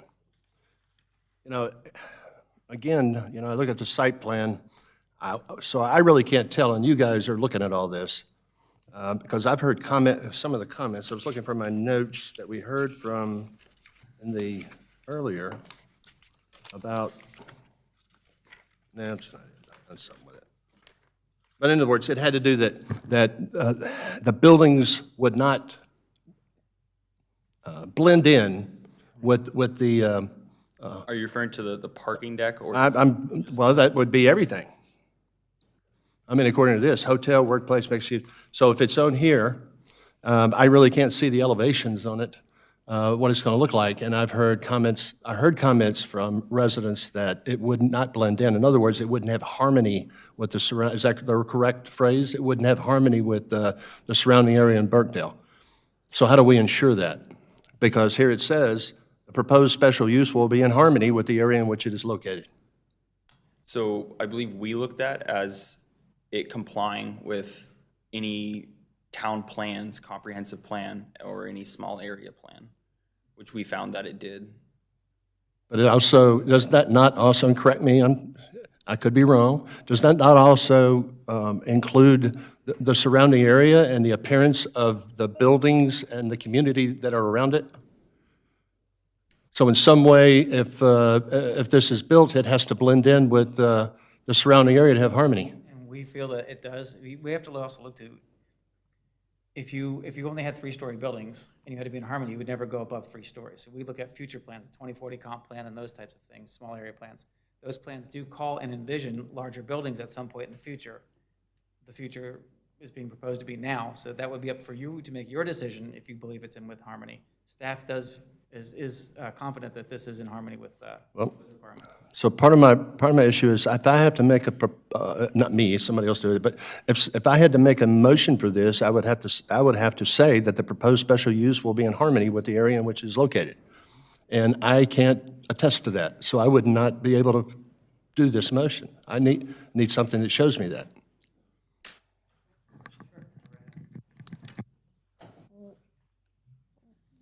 Susan Irvin for the applicant. One thing I would like to, what we try to do in a quasi-judicial proceeding is present expert testimony at the public hearing. And so what we've done is we provided a letter from our expert witness. And she will testify at the public hearing. But if you look at her paragraph on density and zoning, I guess it's the second to last sentence, says the Huntersville 2040 Community Plan Update adopted on December 21st, 2020 highlights 9 goals, which include, and she lists activated mixed-use activity centers, economic development, housing choice, and growth management, which focuses growth near the town's central core. In the future land use section, the area surrounding Burkdale Village and Exit 25 is identified as such a center to accommodate future growth. So then she goes on to talk about how this proposed special use permit is in line with that plan, which the small area plan contemplated the area and having this central core be in harmony with the area. So if that answers your question, we are not at this point trying to look at the architecture of the building, you know, to decide if that's in harmony. What we're trying to do is say, does building height fit within the town's plans? And the town's plans are that building height, which, as she said later on in her letter, to achieve the mixed-use density that's contemplated by the plan, you have to go up.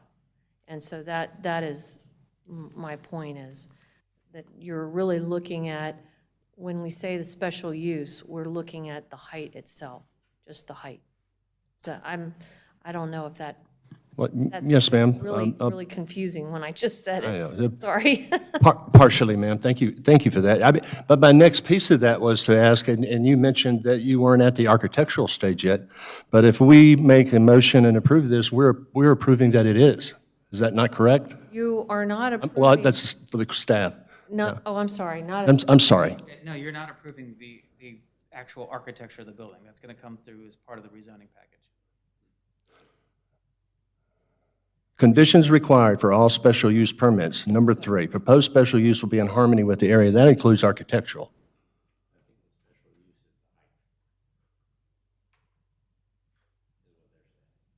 Okay, I understand. All right. Actually, I'm sorry, I hit a foul ball. No, you didn't. I'm not, I'm with you, Frank. And can I? Sorry. Several times, staff states applicant has not provided elevations. Is it typical at this stage, special use permit, that elevations would be provided?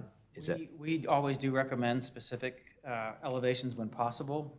They do not have end users in mind at this time. They have provided architectural renderings, which will replicate significantly what the buildings will look like. But they do have in the part of the rezoning, you'll hear this later, they do have a note that allows some architectural leeway. That does need staff approval.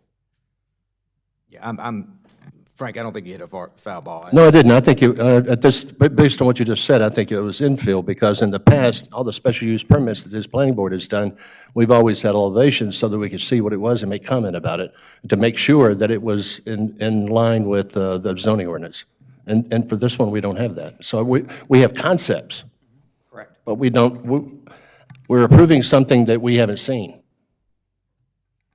It's, like I said, And go ahead. we could have a motion based on that, too. Sure. So we'll keep, is there any other questions? No, just, again, following, my definition of harmony does not stop at height. My definition of harmony does include architectural features. So that's where I don't believe that the application is complete, because I don't think they've met 3. I don't think the proposed special use will be in harmony. I'm not saying it won't be. It may very well be. I just don't think we have I don't have complete information to get me comfortable. But we need, and you'll see, just a comment, you'll see that at the last petition we have tonight on the agenda, Senate Bill 105, how it changes our zoning ordinance.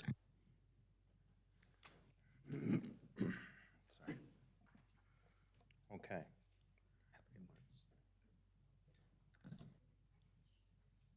Do I have a motion for 4B?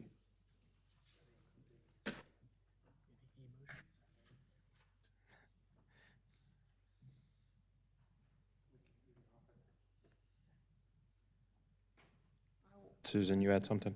sorry. No, that's okay. I was going to suggest that I share some of the slides from our rezoning PowerPoint, which I would like to introduce into this special use permit hearing, and those that address the building height and how it relates to the surrounding area. We have a few slides in there that I thought might be helpful because it shows, and again, that's a 145-foot height, but it does show the buildings in relation to the net at Burkdale, for instance. And so I thought maybe that would be helpful.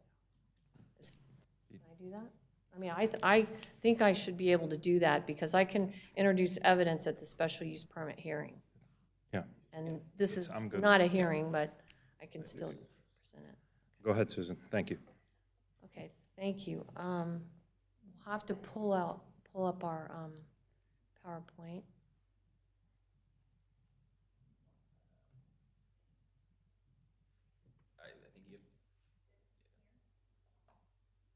That's it. And then do I just do this? Oh, I'm sorry. Well, actually, no, the slide is much further down. I can just,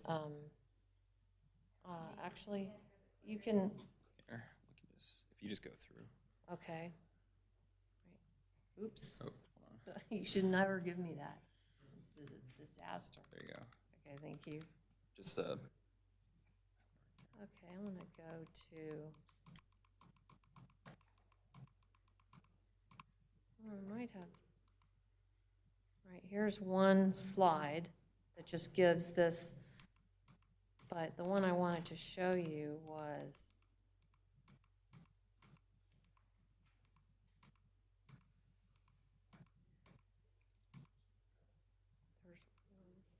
okay, this one, I think, this is, as Mike mentioned, this is one of the views looking down Highway 73. And so you can see on the right side is the Birkdale Golf driving range net, and on the left side is the office building at 145 feet, and that gives you an idea of building height in relationship to surrounding area. Here's another one. This is taken from the other direction. As Mike mentioned, we have it coming from two different directions. So this is the Rubbermaid side of the road. So that gives you two, these were prepared by Henson Foley and with the exact height and topography and based on aerial photographs.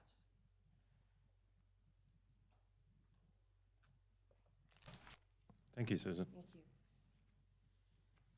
Any other questions of staff, or does someone have a motion?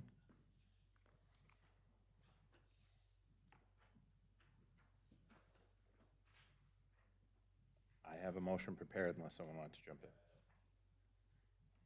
All right. In considering the proposed special use permit, SUP 22-01, Planning Board finds that the request does not meet all required conditions and specifications. This decision is supported by the lack of competent material and substantial evidence that has been provided regarding 11.4.10.2. And this pertains to the value of abutting properties. The evidentiary document provided does have numerous facts within. Said facts, though, are not directly correlated to the additions of the proposed buildings, nor are they forward-looking in nature. It looks at past values and performance. Based on that, it is lacking and is required in order to support this. Second. Discussion?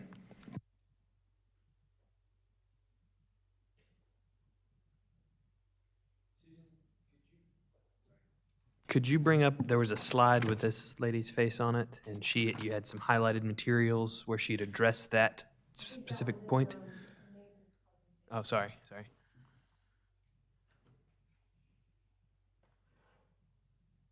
Stop right there. Yep. So I'm against issuing the SUP, but not for the reason you stated. I feel like this highlighted is an expert witness that specifically addresses that evidence. Whether you agree if she's qualified or not, I guess is a different story, but I feel like that addresses the point you made. I'm back on Frank's point, that I don't know how we can approve an SUP based on harmony with the development when we have yet to see what it looks like. And the only evidence I've seen so far in this hearing is 2 renderings from NC 73. So that's why I can't support it.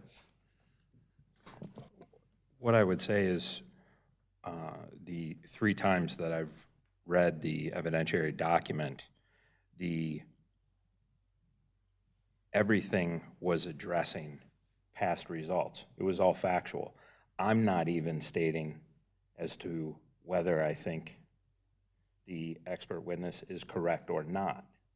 What I'm stating is the summary statement of the addition of 2 vertical mixed-use buildings and structured parking on existing footprints, properly designed with high aesthetic quality as required by tenants in today's competitive environment, would not substantially injure or negatively impact the assessed or market value of the abutting property. My point is simply that nowhere else in the document do I feel that that was addressed at all. Okay. at all. So I'm not saying that she's wrong. In fact, I would probably lean towards she's on the money. I don't feel that she's made her case, though, in this, is my point. I will accept a substitute motion. I will accept an amendment to my motion. I keep saying a motion. This is killing me. To my motion. Way too emotional. I need to put my emotions in a box. But question, you're going to make a substitute in a moment? I'm going to do I'd like to do an addition. Okay, I want to make a comment before you do that. That is, when it says market value of a bunting property, somebody needs to define a bunting property for me. Is that the stores next to it, or is it subdivisions next to the entire Burkdale? She's, as the examples, she's gone into residential, she's gone across the creek in the North Cross office buildings, Sanford. So, I mean, she's gone well beyond just true definition, you know, it's spread. All right. My addition to your motion would be the following condition has not been met. Per Article 11.4.10E2 III, the applicant has not proven the proposed special use will be in harmony with the area in which is located because there are no details or specific elevations provided.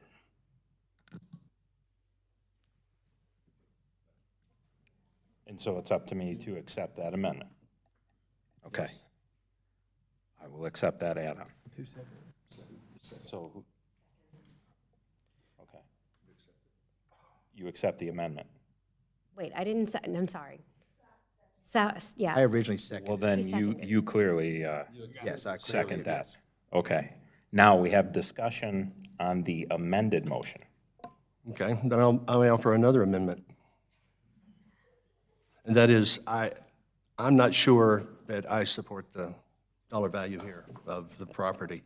I mean, I agree that the residents there need to get an expert to define whether it is actually that. But I mean, I understand this. This is an expert who went through and did that, but I'm not sure that I support it at this time. But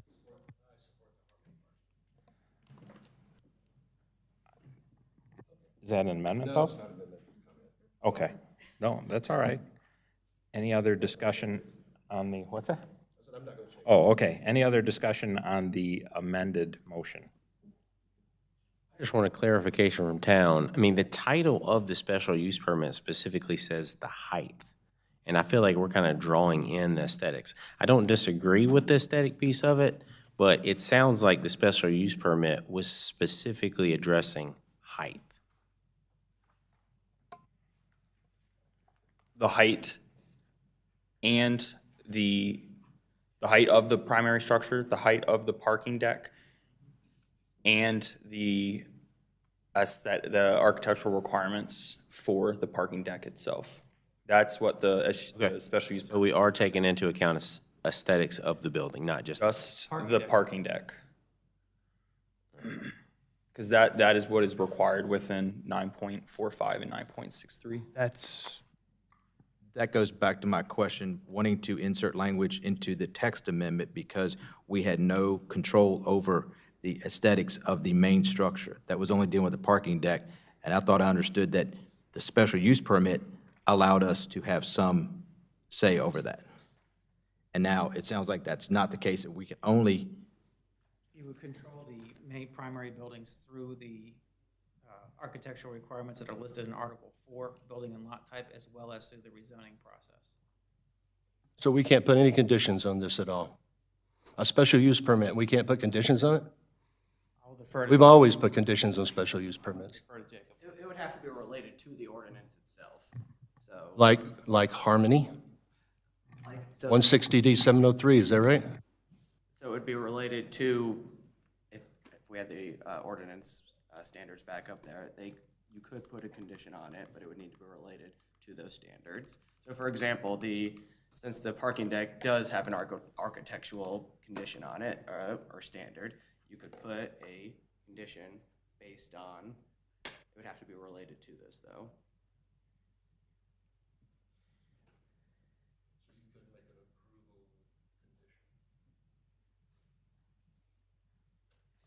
hold on. So I'm looking at, again, Article 11.4.10E2, hotel, workplace, and mixed use. The applicant has a burden to produce a competent material and substantial evidence establishing that there's I, and 3 I's. So the second one goes back to, actually, number 3, the proposed special use. It does not say that it has to do with the parking garage. It says it's, Article 11.4.10 is what every special use permit is also subject to. so we're within our bounds to be able to make. Make some conditions. Okay, that's what we're trying to, I want to make sure that where we're going, that it's not going to be basically kicked out going, well, the planning board didn't know what they're doing. They were trying to put conditions on something that they only had purview of the parking deck. Okay.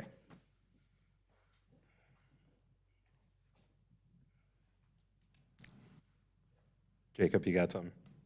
I don't know how helpful this will be for tonight, but so we did not have a full hearing of a quasi-judicial matter. This is not a full hearing for special use permit.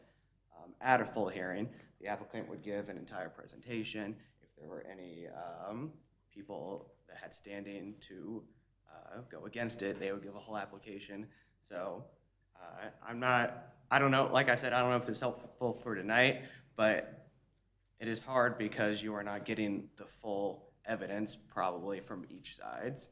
So that's why, I just wanted to try and kind of point that out. I understand you're coming from a difficult position, and we try and make this, we obviously are not having a hearing, but we put up the standards of what it takes to get a special use permit, so you understand the requirements, but I just wanted you guys to understand this is not what the full hearing is like as well, so. And I absolutely acknowledge that, and I know we are only an advisory board, and that's part of our responsibility is sitting here to try to take a little bit of the burden off of the town board to try to vet some of this. So that's why we do spend a lot of time on this. And we really want to send a product to the board that we believe in, and we hopefully that maybe through the community meetings, through this, that the applicant takes some of this back and says, okay, we hear what you're saying, and maybe when it does come before the town board, it's an improved product. So I think that's part of our responsibility. Agreed. And if it was truly a quasi proceeding, we would probably have AC as well. So, any other discussion on the amended motion, or can we vote? I think we, but I mean, looking back at this, the proposed special use will not materially, it's proposed special use will not substantially injure the value. There's actual data there that says it doesn't. This, not like the quasi-judicial that Jacob's talking about, if I were a resident, I might hire somebody to counter that, but because it has to be someone who's an expert in order to counter that. You just can't do that yourself. Correct. All right, let's take a vote. All those in favor? Of denial. What?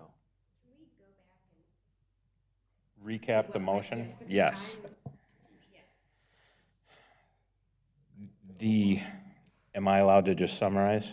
Yes, okay. So we have two parts to the motion.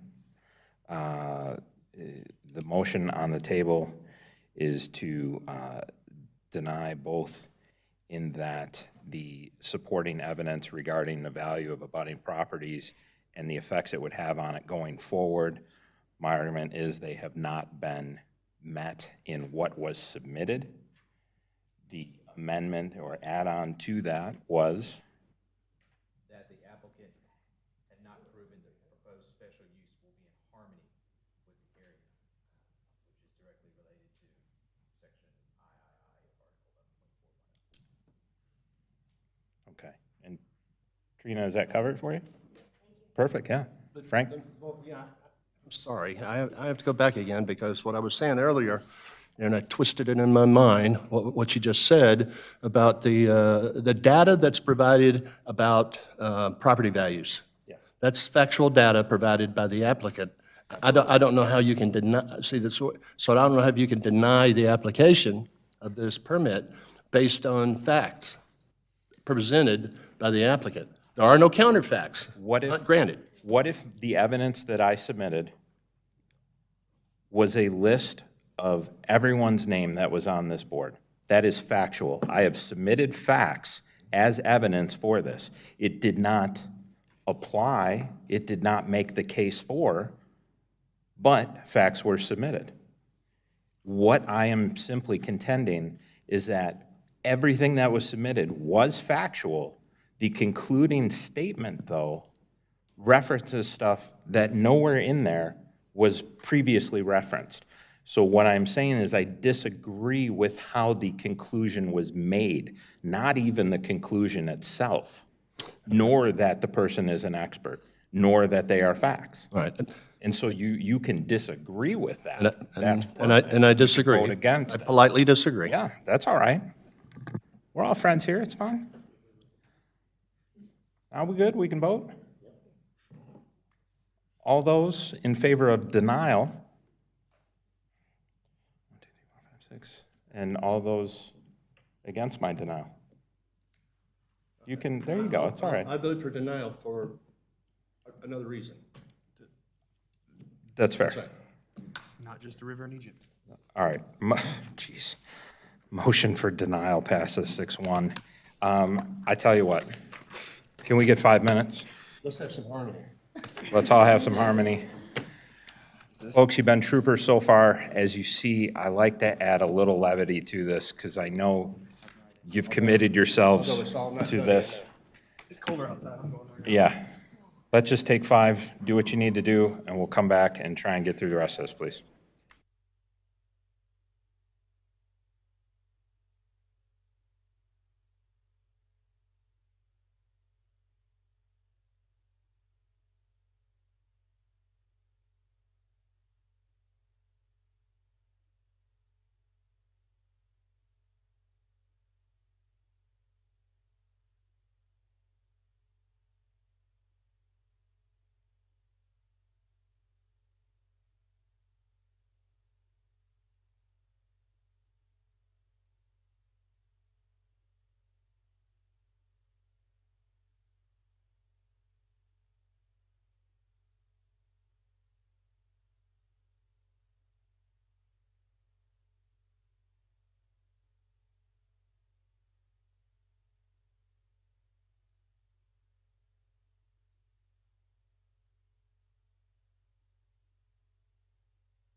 Oh, well, Tracy, I believe everyone looks to be back and ready. I don't see anyone in the lobby. So I think we're good. All right, staff, so let's jump to agenda item 4C. Consider making a recommendation on petition R22-01, a request by DDRTC Burkdale Village LLC to rezone approximately 8.82 acres located at the intersection of Townley Drive and Lindholm Drive. These are parcels 00537-157 and 00537-197 from Highway Commercial Conditional District to Highway Commercial Conditional District for 350 multifamily units, 125-room hotel, 150,000 square feet of office, and 25,000 square feet commercial. Good evening. Hey there. At this time, I'd like to enter the staff report to the record. As Mr. Snide has mentioned, this is R2201 Burkdale Village. Well, we've got a lot of history on this already this evening, so I'm going to kind of speed through this a little bit. There's the site located in the middle of Burkdale Village, as we all know from the earlier cases today. Brief history. Burkdale Village has been rezoned several times, with the primary rezoning occurring in 1996, with two amendments that are shown here in 1997 and 2001. Part of those included design guidelines, which you see here. I do want to point out, I think our pointer works now. All right, there you go. Oh, next one above it. I'll clear that out. Rookie mistake here, sorry. That doesn't want to go. Color.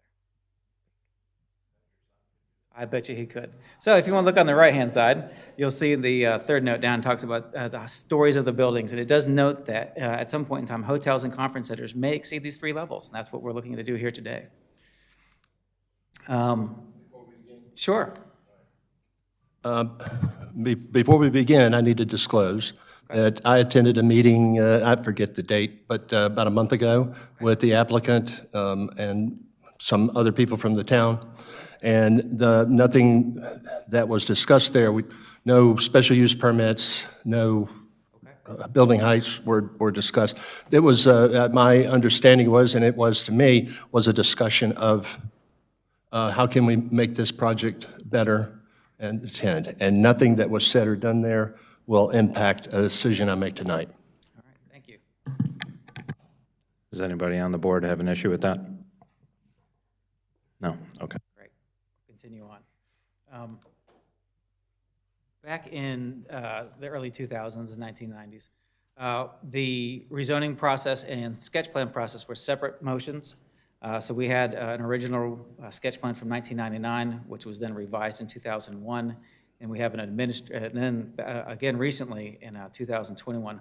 Along that way, there's been a number of small administrative amendments handled by staff. Tonight, we're here to go over the rezoning. As Mr. Snide pointed out, it's about 8.82 acres from Highway Commercial Conditional District to Highway Commercial Conditional District. The lists of the items listed previously by Mr. Snide. We've seen this image a couple times. You can see the 2 70-foot tall parking decks along with the 2 145-foot tall buildings. One is an urban workplace, the second is a hotel, along with a 95-foot tall mixed-use building on the end, which is currently housing Dick's Sporting Goods. The developer has not submitted actual renderings of the architectural renderings, but they are here to have these perspectives. These are for your consideration, and they have had a note on the rezoning plan that would give staff the ability to modify these slightly, but these are generally what the buildings will look like. This is the office building, shown where the current Barnes & Noble's building is. We have some potential aesthetics for what the hotel may look like. And this is a potential rendering of the mixed-use apartment building. You see here we've got a number of perspectives drawn from around the area, and we'll go through those rather quickly. We've got looking down in through Townley Drive, that would be to the back of the building.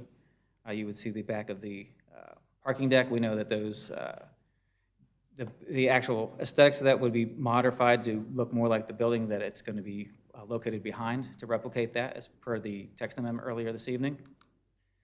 As we're driving eastbound on Highway 73, this is heading northbound on Birkdale Commons Parkway as you are exiting where Firebirds and Jason's Deli is. This is driving westward on Sam Fur Road. And there's an aerial perspective if you're hovering over exit 25. Related to traffic improvements, the town deferred our TIA requirement to the state. The findings of that concluded that there were no additional traffic improvements required due to the STIP project U5765, which is slated to begin construction in 2026. Of a blown-up aerial, or a blown-up plan view, shows the 6 lanes as well as the U-turn bulbs, as well as the entry and exit patterns for Birkdale. A little background. How did we, get to here from comp plan wise? Back in 2030, the town introduced intensity zones where we were to keep our core along basically the I-77-115 corridor. Note that as our high intensity area. If you notice, we called out some specific projects, Birkdale Village, North Cross, and we have some node concepts came out. At that time, there was not a node at Birkdale Village, but when we came back and revised and came up with a 2040 plan, this is when we came up with mixed-use centers. You see, we basically kept the same concept of keeping the intensity along that I-77-115 corridor, and as you feather out, the density decreases. The 2040 plan does call for a mixed-use center here, and you can see the description of that, as well as this is located in the town core.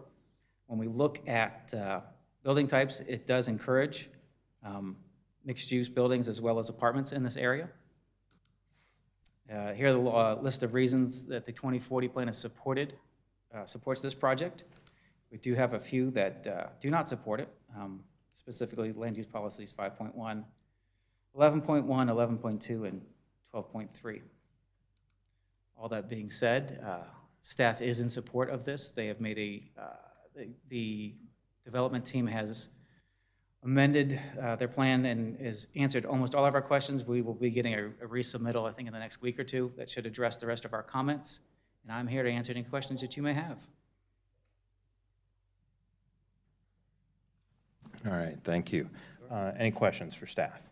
Yeah, just a question regarding the TIA. We deferred it to the state, and the state said no further actions are needed other than what's on the current 73 plan.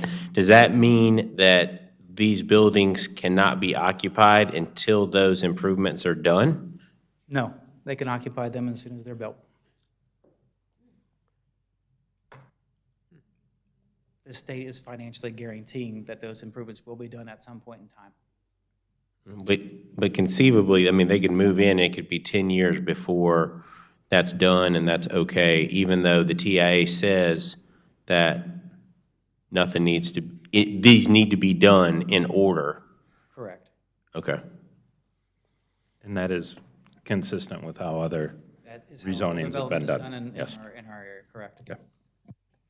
And could we, as a planning board, like, put a condition on that those buildings can't be occupied until that project is concluded? Are we allowed to do that? You can put that as a recommendation. Okay. Well, again, if there are any conditions, the conditions need to be accepted by the applicant as well. Okay. You can make a recommendation. Okay.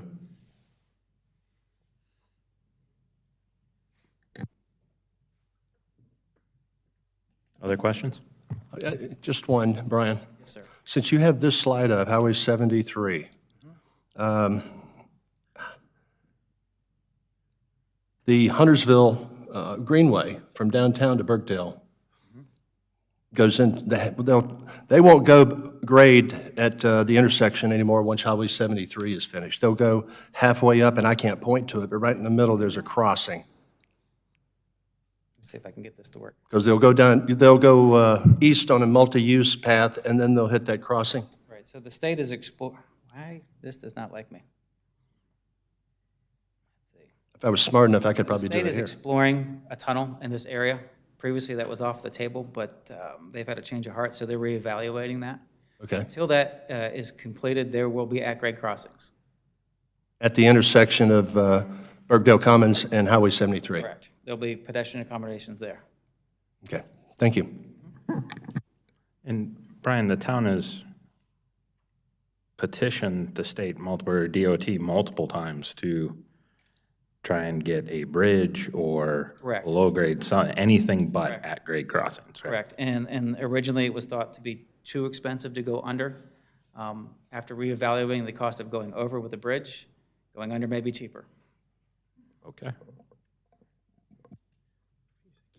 So you may not even know the answer to this question, but the 73 widening is broken up into segments, right? Correct. A, B, C. Do you know what segment we're looking at here? If I Going see going it's west to UV. east, this is the second segment. Okay. And this is this segment and the segment after, between 115 and 21, the furthest east of 115, they're going to both going to go to construction in 2026. Well, that's what's on the letting list now. 2026. All fiscal 2026. 2026. And just to confirm, it was slated earlier than 2026, 5 years Correct. ago. It was earlier, then it was actually pushed back later due to COVID. Now they've brought it back to 2026. Yep. And if this project were to be approved down the line, when would that happen? I'm just trying to get between the road construction and the construction of Burkdale. Of the Burkdale, well, they are asking for a 5-year vesting period, so anytime after they approve that, they have up to 5 years for the zoning plan, and then they can start construction plan drawings, and those would last, an additional. Okay, maybe a year before, about the same time, that area, okay. And then another traffic-related question to Townley Road. So that was taken off of the CIP. I'm just thinking exits to get out. How can we recommend also that Townley Road connection be made? You could make that a recommendation. We did ask the applicant if they wish to participate in that. Yeah. They were not interested at that time. All right. And I guess, I'm So sorry. if they. No, that's all right. I was going to make sure, can we ask them again tonight? You are welcome to ask them that question. Which brought to mind another transportation question. What is that? Is that North Cross on the east side here Yes, sir. with the traffic circle? There's an extension for that to go up to Westmoreland, Correct. right? And that's still on a go, but I don't know the date They're of that. acquiring right away currently, and Okay. they're going to start construction in the next few months. So I guess some way to take the pressure off Burkdale. So, right, so they're doing right-of-way acquisition now. So which phase you're in? Okay, if no other questions of staff, I have a few. let's go. Dang. I want to be in charge again. So I'd read in another slide that it was 450 spaces was the net pickup from the parking decks. Good question. We received earlier this week a revision to the parking deck, parking numbers. Currently, in parking deck A, there are 141 spaces. This is current conditions. Current. Okay. They are going to expand that by an additional 450 for a total of 591 parking spaces. For Deck A. Deck B currently has 131 spaces. They're going to expand Deck B by an additional 450 for a total of 581 spaces. That gives us a grand total of 1,172 spaces. At the public hearing, they were offering 802 spaces. We've picked up a number of spaces. One of the speakers earlier discussed a lack of parking. What they failed to take into consideration was the actual demolition of Dick's Sporting Goods, the former Pier 1, and Barnes & Noble. So if you remove those and then you replace them with the proposed development, you're actually losing an additional 161 so that you net down. So if you remove Barnes & Noble, then there's no parking required, then you go build your new building, they've got a lot of math. They're gonna be net, they will be plus 280 over the minimum requirement when it's all said and done. So they're over minimum. Correct, by 288. So each deck picks up 450 spaces. Correct. So we're up 900 total. And when you net out removing buildings, then putting buildings back on, in the end, you gain 288 over ordinance minimum. I'm with you there, but, so we're up 900 additional spaces. Correct. For 350 multifamily units and a 125-unit hotel, plus office use. Correct. So originally I was concerned because I had 450 written down, and I was like, So what? did we. So it's like, wait, we're down 25 spaces, assuming every apartment has one occupant and a fully hotel, but it's actually double that. Okay, Yeah, the applicant did hear that concern at the public hearing and make sure that was addressed. okay, well, that went from being a big negative to a big positive. That's, And I guess even with this modification, the height is obviously still at 70 or below because that's only that is allowed. Correct. Parking deck A is for the office complex, correct? How they distribute the parking is going to be up. Well, I understand, but a big part of that will be, which my understanding from what I heard in the public hearing is that that will be available for public parking in the evenings, weekends, but That is not my- during the That workday. is my understanding, but I will defer to the applicant to answer that question. and then just, can you address on the record, there were several complaints about not getting notices, the HOA, I know that you can't control the post office, but could you just recap the efforts of the town to comply? Sure. I've had many conversations with the applicant. We've had a long history with them. We've spoken to them. I will not speak to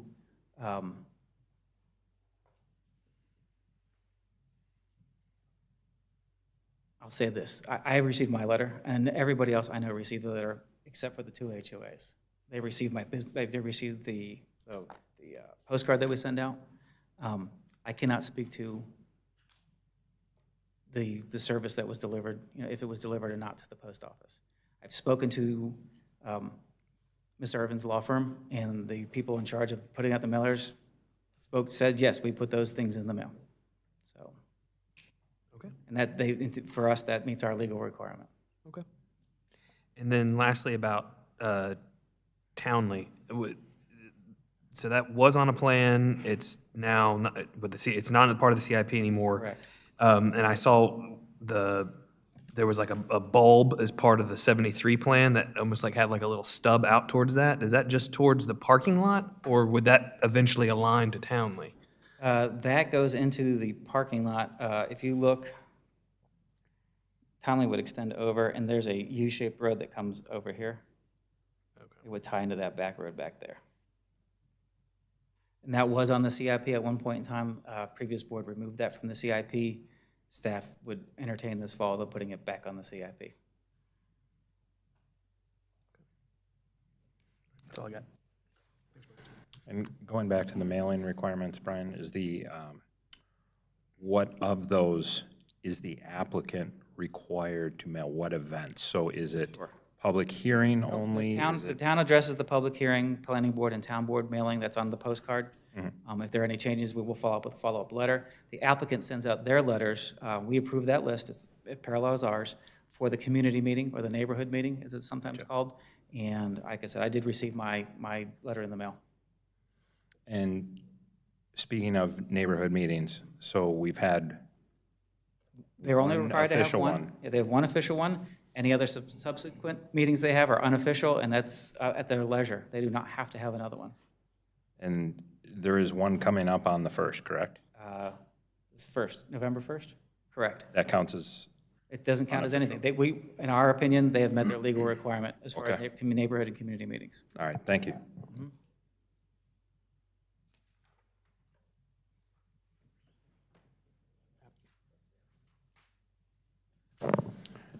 If no other questions for staff, applicant, would you like to come up and discuss your rezoning?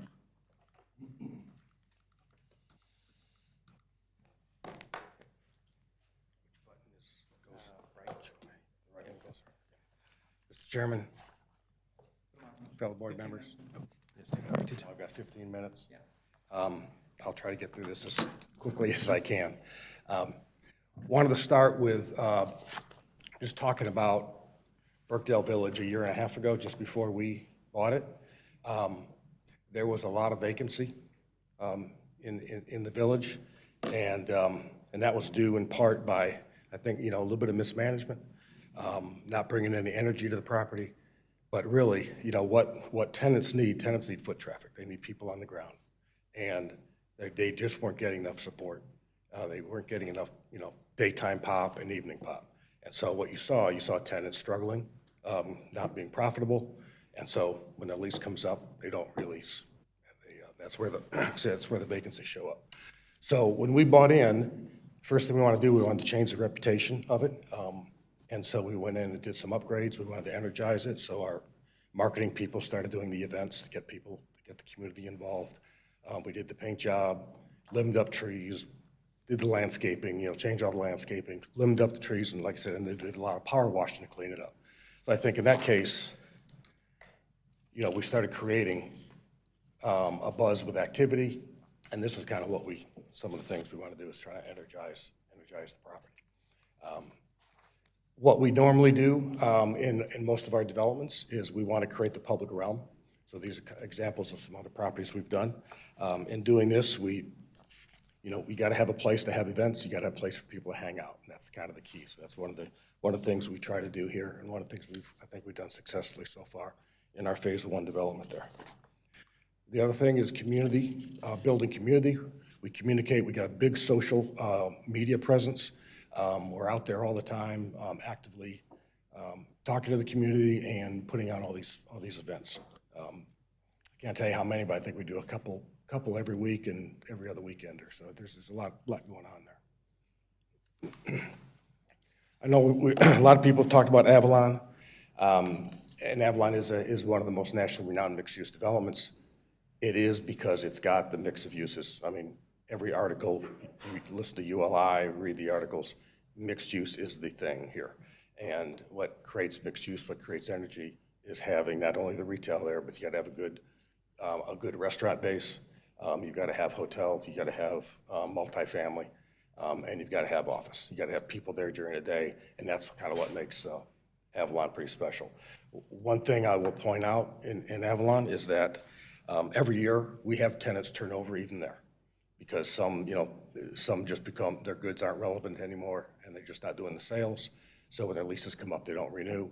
We bring back in new tenants, and normally at a higher rent than they were paying previously. So it's been a really good model of how these mixed-use developments want to work.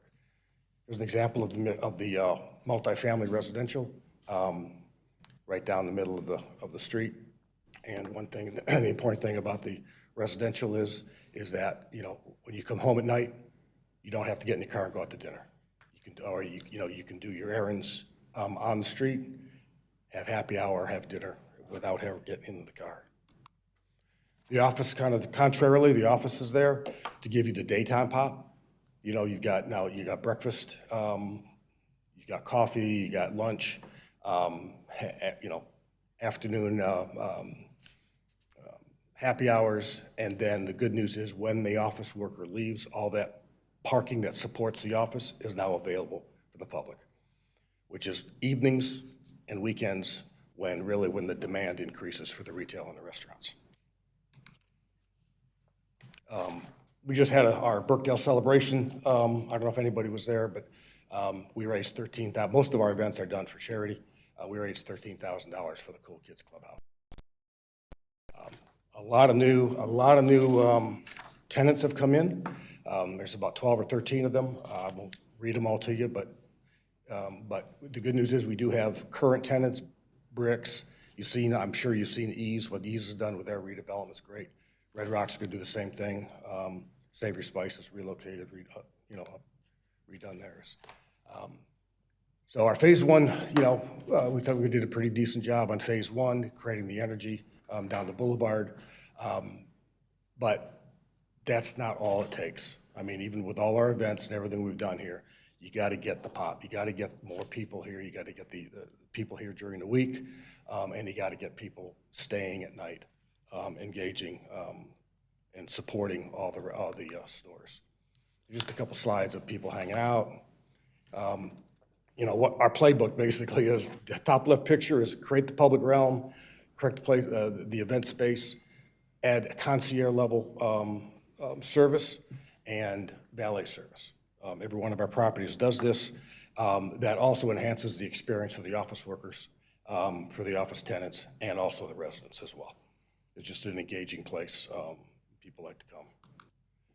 Again, just a picture of at night there at Celebrate Burkdale the other night. So Huntersville has, I mean, great economic driver. You guys have grown steadily. Actually, I think you've added 30,000, or excuse me, 20,000 or 25,000 populations since 2010. You're set to add another 10,000 till 27, up to 27. These are projections from, I think, from your comp plan. So you have a great quality of life, but you got growth going on, a lot of growth going on. So pointing to what Brian was talking about earlier about your comp plan, I don't want to go through it all, but there's a lot of things here in the comp plan that I think we address for you, specifically putting density where the infrastructure is. The key point here is that the infrastructure, most of the infrastructure you're talking about is federal and state funded, not town, local funded. That's where you want your density. They're paying for it. You measure success by having an activated mixed-use activity center, which we have, growth management, like I just said, putting the density where the infrastructure is, economic development, your tax base. I think you have a need for increased commercial tax base. That keeps your tax base healthy, and providing housing choices. EPA, again, I don't want to read all this, I'll lose time, but the EPA has did a model article here about Legacy Town Center in Plano, Texas, very much similar to Burkdale, a little bit denser, a little more office, but the point is even the EPA is talking highly about these mixed-use developments and what they do for us. Interesting point up on the top, before the town center was developed, half the office workers left the office at lunchtime, drove 2 to 5 miles to go lunch, and then came back. A lot of that changes when you have places to go when you're already there. This is the infrastructure, real quickly, just showing you the state and federal infrastructure. You see where Burkdale Village is. That's where I think your comp plan shows development and where we're suggesting development occur. Won't go there. You've talked about that slide a lot. Same thing with that slide. These are kind of your home values, existing home values. One thing on the left is the median household income is a little under $100,000. If you rented a residential unit here in Burkdale, it's about $1,700. That requires about $100,000 household income to afford to do that. Lifestyle, walkability, work, play, they impact the immediate single-family values. There's these articles. There's plenty of articles that support that. Rocket Mortgage, the Anderson Group. Contrarily, I just want to talk very quickly. This is not a negativity thing. I just want to point it out. There's 2 developments that were approved a little north, one multifamily, one townhome, and the net trips provided by those two developments are 522. Contrarily, our traffic study says we're only going to have 401 net trips. So we actually have more density but less trips. The reason is because we're in a mixed-use development, and we see the blue line up there. That's called net internal capture. That means people can do multiple things during one car trip. And this is based on standard trip generation analysis by traffic engineers. Also, tax base, our development, if approved, our development will provide almost twice the tax base. I won't go through there's just a lot of negatives and pros based on smart growth and all that. I won't have to go through all that right now. So parking, Roy talked about parking. You're exactly right. We're adding 450 spaces in deck number 1. That will become available in the evenings and on weekends to the public. Deck 2 is basically for the multifamily units. See that slide again. Just a quick image. Looking down towards the office building on the left and the hotel on the right. There's a 3 million square feet of existing office in the area. 91% of it's occupied. Only 290,000 is Class A office. This is a graph done by CBRE. Basically, we have very low vacancy and very high absorption rates. The need for Class A office is here. I know there's been a sentiment that, people want to work from home, and why build more office? Google is investing $9.5 billion for new office space and upgrading their data centers. BOMA says 86% of all surveyed responses want to go in-person office. Of those, Class A office tenants have the highest degree of enthusiasm about it. C-suite owners, same thing. They all support going back to the office. CBRE says suburban office markets are recovering faster than downtowns. Suburban office. Return to the office sentiment heats up from BOMA. Again, there's a quote up there by the CEO of Google talking about it. Again, I'm going to run out of time, so I'm going to read it all to you. Investors place bets on suburban office buildings, and moving offices from big cities to the suburbs may be the future of the work. There's article after article after article supporting suburban office over downtown office. What we need to do is make sure that the common areas, the lobbies, are well done. It wants to feel more like a living room where you can hang out, not just the stale office lobbies that we've seen in the past. The hotel use, we've completed a market study, and the need is there, the demand is there. Delta says corporate travel is catching up to pre-COVID levels. I mean, more people flying, traveling, needing an upgraded hotel experience. So what we'll do is, it's going to be something on the level of a Moxie or an AC by Marriott, Tempo by Hilton. It's a full service, basically, a hotel where there'll be a restaurant, there'll be a bar, and that's kind of the elevated service that the travelers are looking for. Mixed-use building, which is basically the residential with commercial space on the ground floor. Again, this is a lifestyle choice. These are young professionals, empty nesters who come in here. Some of them have second homes. So we talked to somebody at the party the other night. He's got a condo in Hilton Head, sold his house and lives at Haven. And so he just travels back and forth to Hilton Head. So again, this is people who live in these buildings, people who live in Haven, it's by choice. They love that environment. They love the walkability. Again, upgraded in the lobbies. It's all smart home features. I mean, it'd be high-end units. One thing I just want to point out, we talked about, we have been, going back, we had the community meeting back in August for our phase 1, August of 21, back in November. We started every month, we were on the phone call, the HOA, the Greens HOA, has a monthly call. We've been on that call since last November, every month on that call, answering questions, talking. And then here's some of the things we've done lately. We had a community call with the residents of the Greens on September 20th. On the 22nd, we had the community meeting with the notices sent. October 3rd, we did the public hearing at the town board. We did a podcast in Lake Norman on the 14th. On the 24th, we did an in-person presentation. And then last night, we did another homeowner meeting at the Greens. And then upcoming on the 25th, we have the Planning Commission meeting tonight. And then November 1st, we have our second community meeting where we send out notices for. You've seen this before. One point I want to make is the density is facing the roads.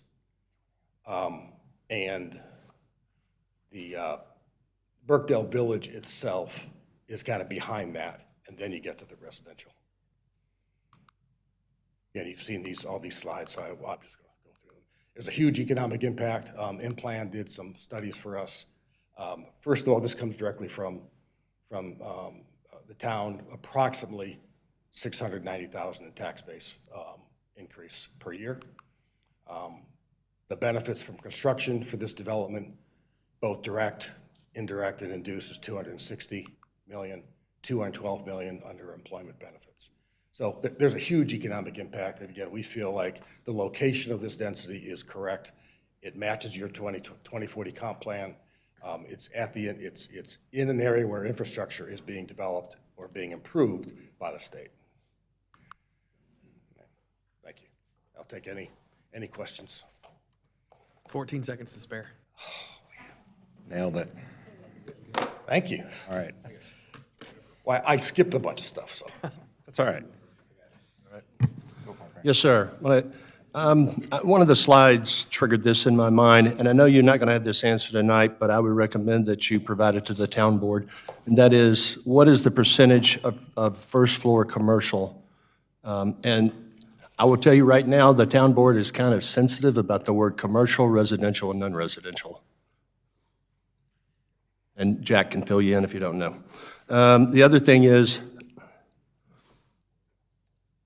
will reducing the height that you're requesting, will that impact your decision on the height of the parking decks? Maybe you can't answer that right now. No, it would not. It will not, okay? No, we still need the 70 feet. All right. Those are the only two, well, those weren't really questions, they were comments, weren't they? Thank you. Going back to parking, so the current B deck area, right, is 2 stories, right? Behind decks is 2 stories. And the top is residential only, and the bottom is free parking for anybody. Yes. Right. So you said your new B deck is going to be completely for residential and hotel? The first floor still remains commercial. Okay, all right, first one is still free for, is that the same on deck A? Is the first one gonna remain for commercial? First floor commercial, second floor to the existing residential that's there. Okay. And then the levels above that will be for the office. Okay. Which will then convert to public in the evenings and Nights and weekends. weekends. Yes. Can I just have you to make sure we're all on the same page? So he says, free for everyone on the main floor, and you say commercial. We're actually saying the same thing. You're Yes, saying it- commercial because open it's parking, open parking for anybody. There we go. Thank you. Now, what we do control, what we try to control, you'll see it, you see it actually now, is that we don't want the office workers, because our office space now is full, right? We don't want office workers parking on that first floor, right? So you see a lot of it roped off in the mornings when I come to work. Correct. Because the retail doesn't open up until 10:30, right? So that's an operational management thing we have to control to make sure that the parking, the free parking that everybody wants and convenient is on that first level and not taken up. I had wondered why that had started, so thank you for that. And the next thing are both with respect to traffic and the flow in and out of there. First of which, would you guys even entertain waiting for the state to do all those upgrades before you put those buildings in operation, or is that a hard no? I hate to say hard no. We have, let me put it this way, we have a lease. Barnes and Noble is leaving. I mean, that's their choice. We're not kicking them out. We love them. But the size of their space is irrelevant to them anymore. They have 12,000, 15,000 square foot spaces, not 24. We've pleaded with them to stay. And so they've given us a 2-year extension on their lease. They're going to stay for another 2 years. So we can't do anything anyway for another 2 years to start building that building. Dick's has signed a 5-year extension. They're going to be there for another 5 years unless something happens, they decide to leave. So that end is not going to get developed until, the 6th year from now, right? And it takes 2 years to develop it and occupy it. And then where Deck A is, where the office building is, if we started in 3 years from now, that doesn't deliver for another 2 years after that. So we're 27 at best delivery only for the office building, maybe the hotel early on. The multifamily is going to be down the road. And then I guess, oh, sorry, you want to go ahead? So NCDOT kicks the can down the road. In anticipation of those upgrades not being in, would you guys be interested in some kind of partnership with the town to get Townley Road extension in, so there's another exit out of that development? I don't know if that's, if we could pull off the density we're adding with the cost of the parking decks and everything else. I don't know if there's any money left to do any infrastructure. Okay. Outside infrastructure. Thank you. Thank you for your honesty. So if we're at best 2 to 5 years from starting construction, why are we having this conversation now? Because I need to start the conversation with our partners. Office people, our brokers are chomping at the bit to talk to potential leasehold folks. We need to get the word out there. And same thing with the hotel operator. We've got to have conversations with hotel operators. I mean, we've had conversations, but there's no significant conversations until they know we were entitled to do it. So that's kind of what holds that up a little bit. So that's why we'd like to get it now, so that we can go ahead and proceed, knowing we're not wasting somebody's time talking about something that we don't know we can do. So I do have a couple comments. We walk down to Birkdale regularly. It's a mile from our house each direction. I love that some of the local eateries have been added. Good Worst is coming, and I see that as a positive sign. I would love to see more. That's just a comment I'm throwing out there. More's coming. That's awesome. I'd love to see some Kindred. Just throwing it out there. I also wanted to say that, I wanted to ask about public transportation. So what I'm trying to wrap my head around is who's going to use the offices, because Google is not coming to Huntersville. So who's going to use the offices, and what kind of public transportation are we going to be offering? I mean, is there going to be different transportation to pull people from other areas to go to these offices? We think the demand in office, Class A office up here, is high. We've spoken, a lot of office brokers will tell you that. Who they are, I mean, you've got a lot of C-suite folks, the financial institutions that are in downtown, they all live up here in Lake Norman. You know, and again, based on the articles I represented, there's a lot of C-suite folks who would rather drive 10 miles down here to Birkdale rather than, you know, all the way down downtown Charlotte. So we think there's a void in the market and a need for that. So you're talking more like satellite offices? Potentially, yeah. Okay. And then, And, you know, we talked to co-working. I mean, we've got co-working people who are interested. We've got one group that wants to take 2 floors yesterday. You know, so there's a lot of conversation about that. Again, we can't push anything forward until we know we have the right to do it. And in regards to the public transportation, we don't have any thoughts on adding any public transportation. one of the things that you said struck me, that your families, your people that live in these buildings don't have kids. It's a very few children. At Avalon, there's 1 child in Avalon. In Current Haven, I think there's maybe 7 or 8, maybe 10. In 300, we have 360 units now at Birkdale. I think, like I said, less than 10. So is it, children. I mean, Birkdale's been a very family-friendly place. Is that changing?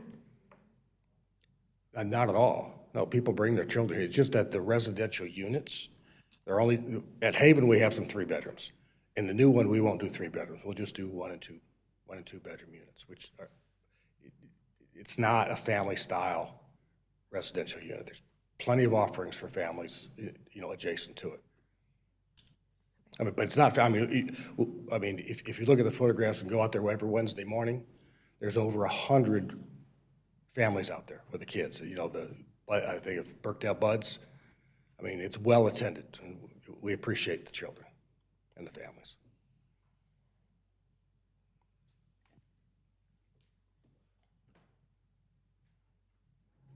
Can I ask you to put the slides back up about the taxes? Which one, sir? The other, about the tax benefit to the town. I mean, I know there's going to be benefit with construction and. Is this the one? Yeah, okay. And how will that change? I mean, estimated, how much will, that's what it currently is? No, this is the addition of the office, Right. addition of the hotel, and the addition of the multifamily will increase the current taxes by $690,000 a year.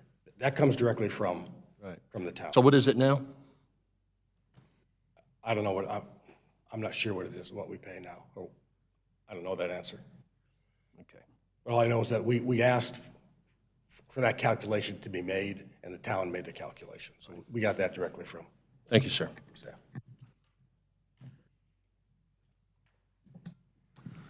Thank you for the presentation. A question and 2 statements, probably. You're asking for a 5-year vesting period. Do you think that's adequate?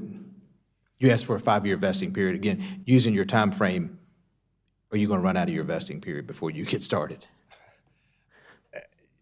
I hate going back to the well twice. That's kind of part of like. But it was a 2-year vesting period. Initially, we said 5 years, thinking that would be adequate. But when we had those conversations, Dick's ended up doing their extension to 5 years. So can we apply for permits? 5 years is all we can ask the board to approve by statute. What we do try to do is do construction drawings, and construction drawings start the clock again, the site construction drawings. So, so that's what you try to do is, you don't have to have it all built in 5 years. You have to begin construction in 5 years. And that permanently vests your project. And 2 statements, maybe some advice on the town meeting, or the town board meeting. Is you hear a lot of discussion about the parking, and I think it sounds like y'all have made some improvements and adding some. I think it's still not clear to everybody the net effect. I think if you could just maybe summarize that better when you present it to the board, I think it'd be well received as far as, hey, yes, we're losing this, but we're gaining this, because I'm not questioning any of your math. I'm just saying we're all having a hard time following it. So if you could simplify that, it may go a long way. Thank you. And that's one of the reasons why we. Visually would as a Visualization. Yeah, something. Oh, that's a good idea. Yeah.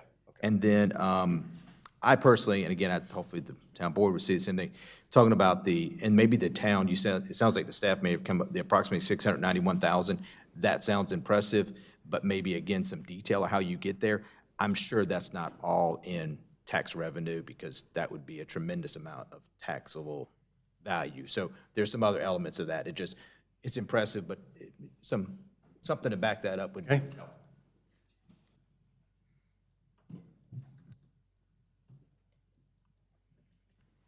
Any other questions for the applicant? Yeah. Yeah. I have some, but you sure? Okay.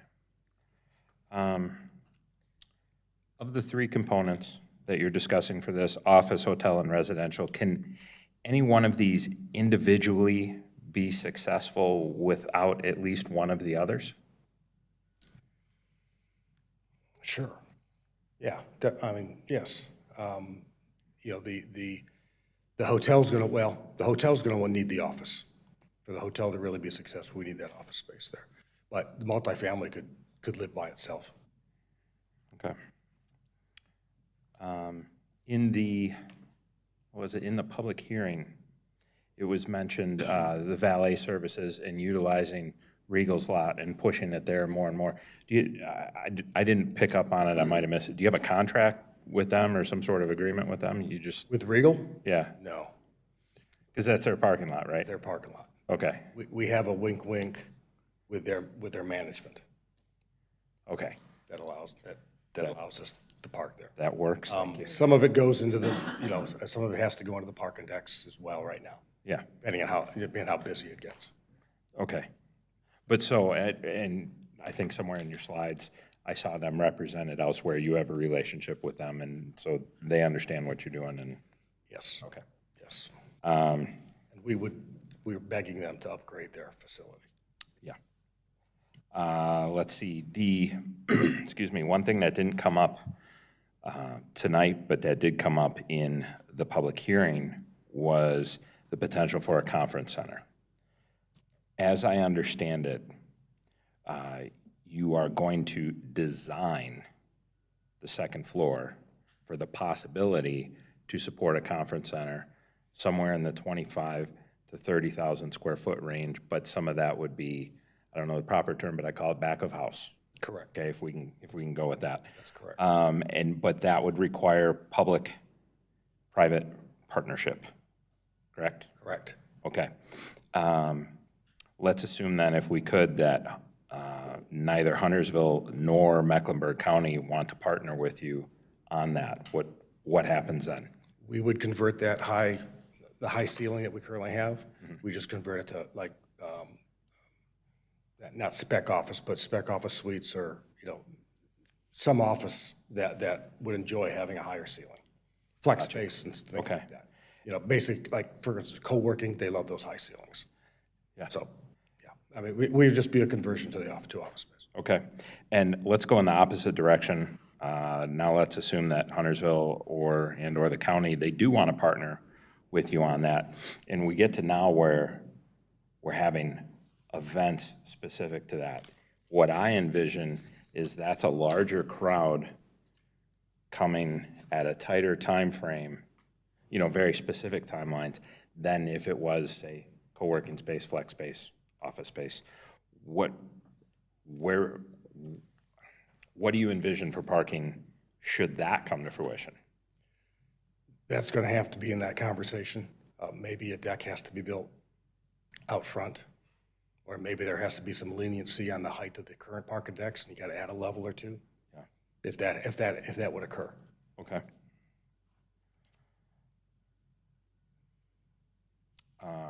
As far as Class A and commercial, has any of your research shown the trend of people actually going here in our region, specific to the Charlotte region, not only going towards downtown, but specifically to the south end, or even moving from downtown to the south end and chasing brand-new Class A there? Have you seen that in your research versus spreading to the burbs? We haven't seen any specific movement from this area down to South Charlotte. We know South Charlotte's hopping and it's, but we don't have any research. Our brokers haven't said that we're losing potential tenants and from the north. Now, workers, yes, definitely. There's, obviously workers who drive down there. Yeah. The people that I know that both work down there and the number of people that I know in the commercial realm, I mean, we are seeing that. I hear what you're saying about like the C-suite, and they live further away, and they probably would love to do Birkdale. And I suppose if it's within their budget to do satellite offices and have Class A up here, but if they are not in that position, then recruiting has become such a problem, right or wrong, such a problem with the idea of these flexible work conditions and everything else. And so one of the ways that I think the South End in general, I mean, not that it's a municipality that's driving it, but that the South End is successful in accomplishing that is because it is surrounded by, the walkability, and you could do all those scooters that litter the sidewalks everywhere. And you have the light rail, and you have seemingly endless food and beverage opportunities all from your office. And so all of the employees that are needed to do it, that's the Class A space down there is what's really attractive to those folks, to that workforce. So I don't know, but if you can fill the Class A space here, I think that would be awesome. Well, we think this is just a microcosm of what you just explained. Yeah. The workers, it's hard to retain workers, right? They want these fun, walkable environments where they can go and have happy hour and hang out, and have just like what we're creating at Birkdale. I mean, our other mixed-use developments, we're all saying the same thing. The office space does very, very well because that's where people want to be. So I think Birkdale's just kind of a smaller, microcosm of what's going on in South Charlotte. And by the way, to get financing, that building's got to be 50% leased at least. So, we're going to have pre-leasing done on that building before we would ever start construction. Is you referencing your capital partners? Correct. And do you see any concerns with tightening in the capital markets, or today? Currently, yes. Absolutely. What's your projections, Barnes and though? Noble for extending for a while. Yeah. Sorry. What's your projections, though, say 2 years, 5 years? What are your experts telling you? Same thing. We have no clue. Okay. I mean, that's why the capital markets are such in disarray right now. You can't get capital for commercial right now. Nobody knows what the cap rates are going to be, 4 or 5 years down the road when you try to refinance or exit. Yeah. It's a difficult time. All right. Thank you. Chris, did you have more? I was just going to bring up the aesthetic thing. I don't know if how does that work? The architectural review, aesthetic review? I mean, does that come back around? If we approve this today, can they build whatever the heck they want? No, they would generally need to look like these buildings. If they wanted to change them, then we would come back to the public process. Okay, so I guess this is a question for you. I mean, would you be willing to change some of the architectural features that we're seeing up here right now to more closely match what's currently at Burkdale? Or is this the only thing that's going to sell? No, this wouldn't be the only thing. Okay. No, we're happy to look at other things. And we've had a lot of compliments on that office building as well. So, you know, and so yes, we would certainly be willing to, you know, look at different options for sure. To piggyback on that, if I'm looking at that office building and/or, say, that apartment building, let's call it in a vacuum, good-looking buildings. Yeah. I think it's just what the public is saying is in relation to what's there. When I was already familiar with Avalon, so when I take Avalon, or when I see some of your other properties, even in the presentation, and the overall, it all seems to match whatever that look is for that property. I don't know if it's happened with any of your other properties, and if it has, you're welcome to bring up an example. But to me, it seems like Burkdale Village has a look and feel already, so it's not from the ground up. And the buildings that are being proposed more align with what I see your other properties being versus what's there. And I think that's one of the hangups. Well, I don't have to think, I know just because it's been expressed enough, but I tend to side with that. Just in a vacuum, good looking. When it relates to the whole property, I think it's just too disparate for what's already there. And we got to scale down a little bit. It would be excellent to get the architectural features to blend some more than what they do. You know, we're always trying to, like Scott said earlier, we're always trying to put the best product forward or pushed up to the town board. We do try and find the win-wins when we can get there and find some compromises along the way. And so I think with what's been expressed tonight in terms of height, mass scale, and overall flow with the existing stock that's there, that's probably where we're at. Point taken. I think a lot of that was the basis of the special use permit denial. I was going to say. Was harmony. The harmony. I should have used Understand the harmony, shouldn't I? Yeah. You're going to hear it again for the end of the night. There we go. Can you repeat your entire speech? And Not add at in all. harmony? It's on YouTube somewhere. It's recorded. Tracy can get it for you on You cassette. guys will all find it. For the right price. I have a motion Go for it, sir. and then some comments if I get a second this time. All right. The planning board recommends approval of the proposed rezoning petition R22-01 Burkdale Village. The planning board has considered and finds that the rezoning is consistent with Huntersville zoning ordinance articles 11.4.7D and 11.4.7E. Further, that the petition is consistent with the Huntersville 2040 Community Plan and supported by policies LU 2.1, LU 6.1, LU 7.1, LU 8.1, and LU 8.2. This recommendation for approval is contingent upon Huntersville Town Board approval of text amendment TA 22-01 building height and SUP 22-01, and that all outstanding staff comments are addressed. It is reasonable and in the public interest to amend the zoning ordinance because the rezoning is consistent with the envisioned uses and development pattern set forth in the 2040 Community Plan. Second.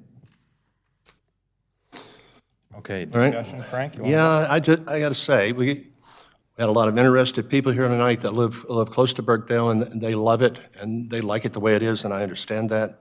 There's a lot of other people that in our immediate area in the town of Huntersville that love going to Burkdale, and we have lots of people from outside. It's a destination for our town, and it brings money and people here and interest into Huntersville. Developments, we, just like us, developments, businesses and developments, they all have a lifespan. And if they don't improve themselves, they have a short lifespan. And so they have to make improvements as they go along. Sometimes we may not like those improvements, but what we'll tell is they're going to, if they make money or they don't make money. And I don't know that anybody's going to invest a lot of money in something that they don't foresee they're going to make money in. So I think they will build a proper and useful improvement, and I support it. These are my favorite kind of meetings, and we've been working on this one issue for over 3 hours now. But I walked in doing some back of the napkin math of, all right, 12 feet per floor, 144 allowed, a 12-story hotel in Birkdale, that's absolutely absurd. And then we worked it down to, well, it's really a 7-story building, and the first floor is commercial, the second could be a conference center. There's only 5 floors of office on top of that. It's now capping out at 115. It fits in better with the Birkdale that exists that we all know and love. We have made progress here just through discussions in this board to get a better product, one that, you know, I can't speak for the residents of Birkdale. They might think it's better. They might still oppose it, I don't know, but we have, I think, accomplished something here tonight, and that's what I love about being on this board, is we can make a difference here. And to echo Frank's comments, a quote I heard recently is, things that do not grow and change are dead things. And then the slides showing what Birkdale was, the trend it was on before North American Properties invested and really helped reignite Birkdale. You know, this is change, and it might not all be good change, but this change will ensure that Birkdale is still a destination in another 25 years, and that's why I can support it. I'm not going to support it. I love Birkdale, and I love your concepts, but what I really feel we're missing here is phases. And we're hopping in on this project all at once and approving the whole thing without, you know, making sure that, I mean, I'll be honest with you, the reason I'm late is because of the traffic lights. I mean, it's insane. And I just really can't say, let's add more. That's just not where I'm at. It just doesn't feel like it's in the public interest. We don't have sketch plans. There's so many unknowns, and I said it earlier tonight, I can't write a blank check. I just can't do that. So I love Birkdale. I love visiting. I'll support all the businesses. But this just feels, there's too many variables here that I don't feel like they've been answered. I'm also not going to be in support of it. I like the idea. I mean, the 6-story, 7-story, I think it's needed. I think the growth is needed, but we don't have the infrastructure to support that right now. I mean, and I've worked with and for the DOT long enough to know that they are not going to start in 2026. I'll bet anybody in this room $5,000 right now that project does not start in 2026. That's how sure I am. And I can't get over us saying, okay, it doesn't need any traffic improvements because of this project that's going to start sometime in the future, because it's just too far out in the future and it's only going to get worse. I mean, it's just bad. So that's it.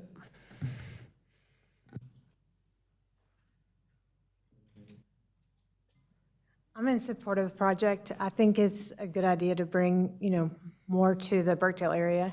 And it does serve a lot of people, and people do love having it as a destination. And I think having office available and possibly having a convention center available would help the area. So I'm in favor of it coming. Tough one for me. So I'm not opposed to what they're trying to do as far as the components that they want to add. I think it can help the community. I just don't know. There's a lot that's happened tonight. Like, we didn't really approve, I don't think we approved the special use permit. But anyway, like, now have a motion that we're approving, and I believe the application is for 145 feet. Well, that's not really what we decided on earlier yet, and I'm not criticizing the motion, but just, I don't know if by us packaging this up and going, yes, we approve it, is really what we want to approve, because we have made progress. I just don't know if it's been incorporated into what our motion is. So with that, I'm gonna have to be a no, but I wish I could tell you I could craft a better one. Yeah, this motion is contingent upon approval of the height. So if the town board does not approve the height, this rezoning is not going to happen. So it's irrelevant to me to change it in here, because the town board may come back and say 145. They may go back to 145. So if the town board decides to change the height of the text amendment, then that impacts this. And I see no reason to change the data in this right now. That's my point is that we have no authority to make it 115. All of us, I think all of us, 6 out of 7 agreed 115. Well, we didn't make this a condition that the text amendment would be 115. We're saying, hey, we're fine with 145 or whatever the board says. Right. We've been clear that that's not what this board says. We don't have authority to make anything. All we do is make recommendations. The town board makes a decision, and we made a recommendation. And 115, if they don't like 115, they will change that, and that is their prerogative. That's it. Well, And that's to my point, I'm sorry, that's to my point, that I feel like this is it's too much crammed together, and that it needs to be drawn out a little bit into phases. What do the commissioners say about 115 versus 145? I am not saying that I'm not in support of this. What I'm saying is there's too much altogether, and there's too many variables, the transportation and the, DOT being one of them. It is, I love the concept, but when you actually think about what's happened tonight and what the commissioners say, how that would affect everything, it's not lining up for me. the commissioners aren't supposed to shape our opinion. We're supposed to help influence theirs. So that's what I would point back about that.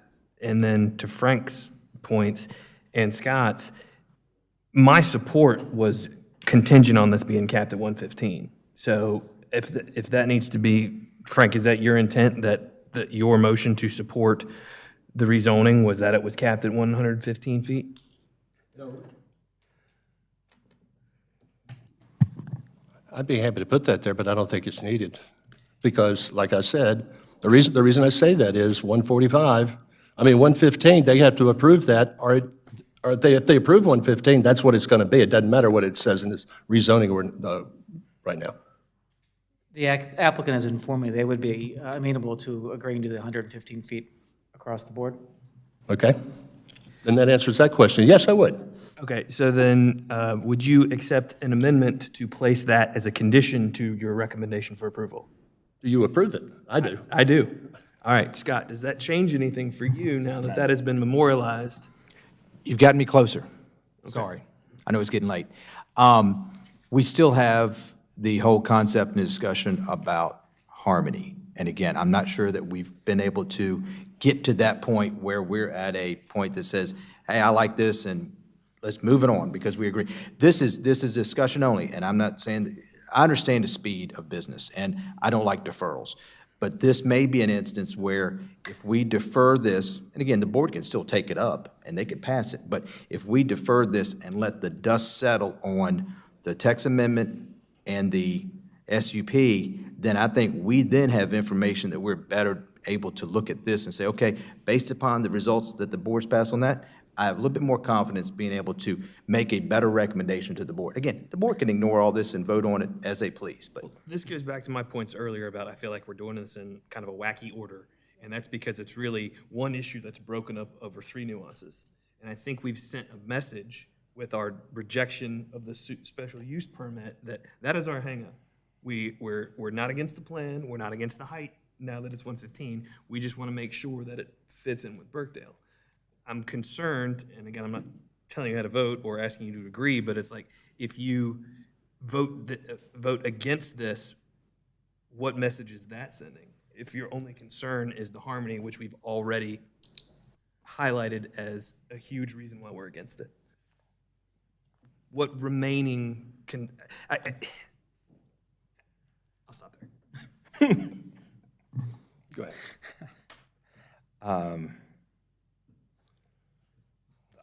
I don't know. I had something to that. I've lost it. What I was going to say is I came in tonight honestly being initially opposed to it, but certainly open to hearing what was said. And in that, in some of the changes that we've been able to work through, I mean, whether we recommend denial based on the harmony and send that message up to the board on harmony, or we approve it, recommend approval with our concerns about the harmony, for those of us that's the main crux, then we are on record saying that is the part that needs help still. You may argue that it's semantics with the yes or no at that point, when in either way, it seems we're expressing that that's the concern. I know that staff will weigh in on it. It sure seems like the applicant is at least hearing it and is making some adjustments here, which I can appreciate. And there has been some adjustments made in between, so I don't know, Scott? And that's what I'm getting at. I get the sense that the applicant is willing to make some concessions and work with us, but we haven't really gotten there. And I think a deferral is, first of all, my analogy is, without taking a vote, I think it's kind of a hung jury here. Like, we've got enough of us that are just like, hey, it's not that we're opposed to it altogether, we want to throw the whole thing out. We're just not at a point where it's bundled up in a basket that we can pass on and all feel good about. And I think the deferral may send the message to the board is that, hey, the board, the planning board never got to a point where we could get. I would do a point of order, Mr. Chair. We have a valid motion on the floor that needs to be taken care of. Otherwise, a substitute motion for what you want to do can be made, but you're in the discussion phase on a substitute motion that hadn't been made. You can discuss anything Yeah. in discussion, including noodling around the idea of how to approach it. I think he's in order. All right. Scott, were you finished? I'm finished. Okay. Did you want to make a substitute motion, I guess, in your eyes, for a deferral? Pardon me. I don't know if it's appropriate to ask the applicant if there's any discussion around that concept.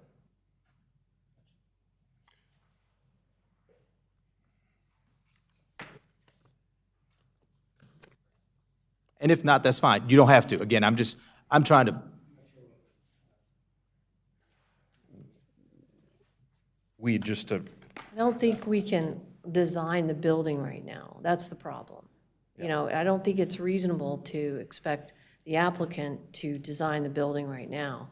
I do think that this applicant will agree to work with the town to come up with some designs that are more in harmony with Birkdale. But if you defer for 30 days, as you're suggesting, this applicant is not going to be able to hire an architectural firm to come up with a design for Birkdale in 30 days. So I think what we need to do is anticipate that this is something that is a stated concern, which we have heard clearly from the planning board tonight.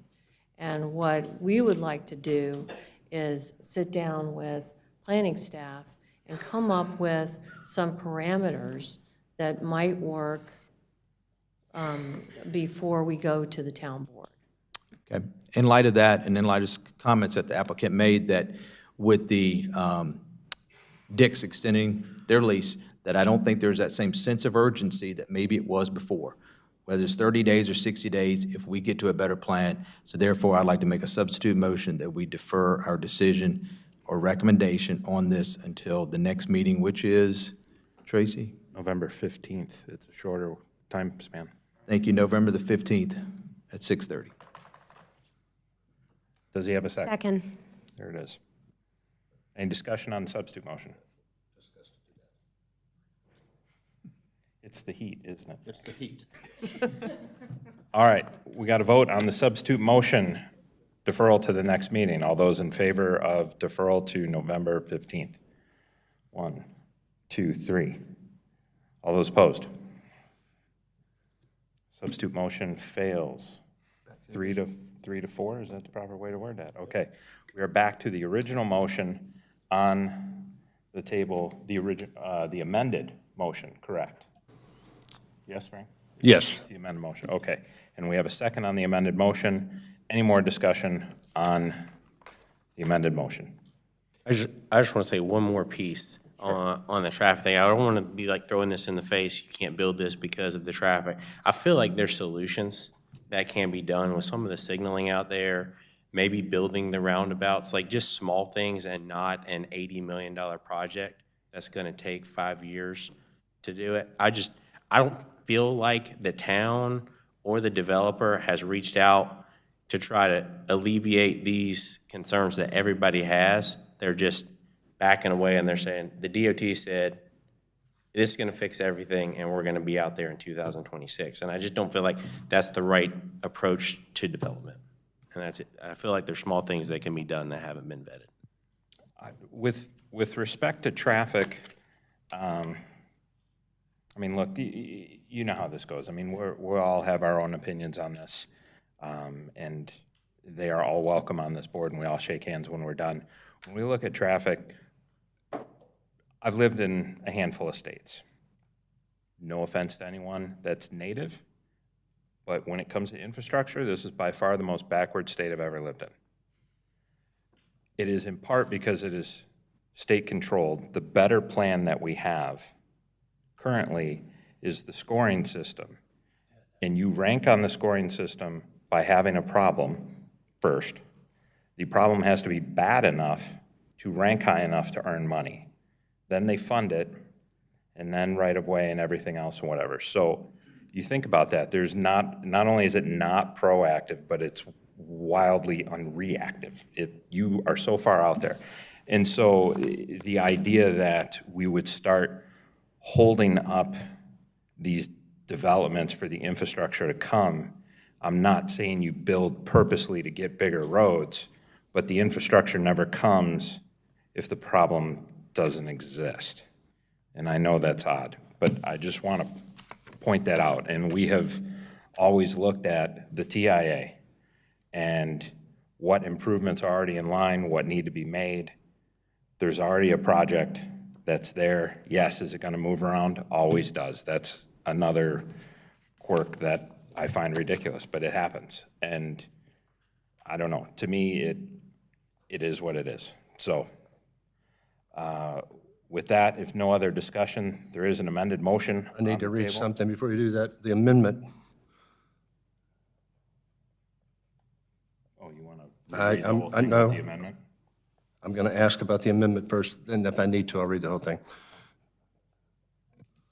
All right, the addition that you requested for an amendment, what I would write is, with the additional condition that hotel and commercial building maximum height be changed from 145 feet to 115 feet. Does that do what you need? Okay.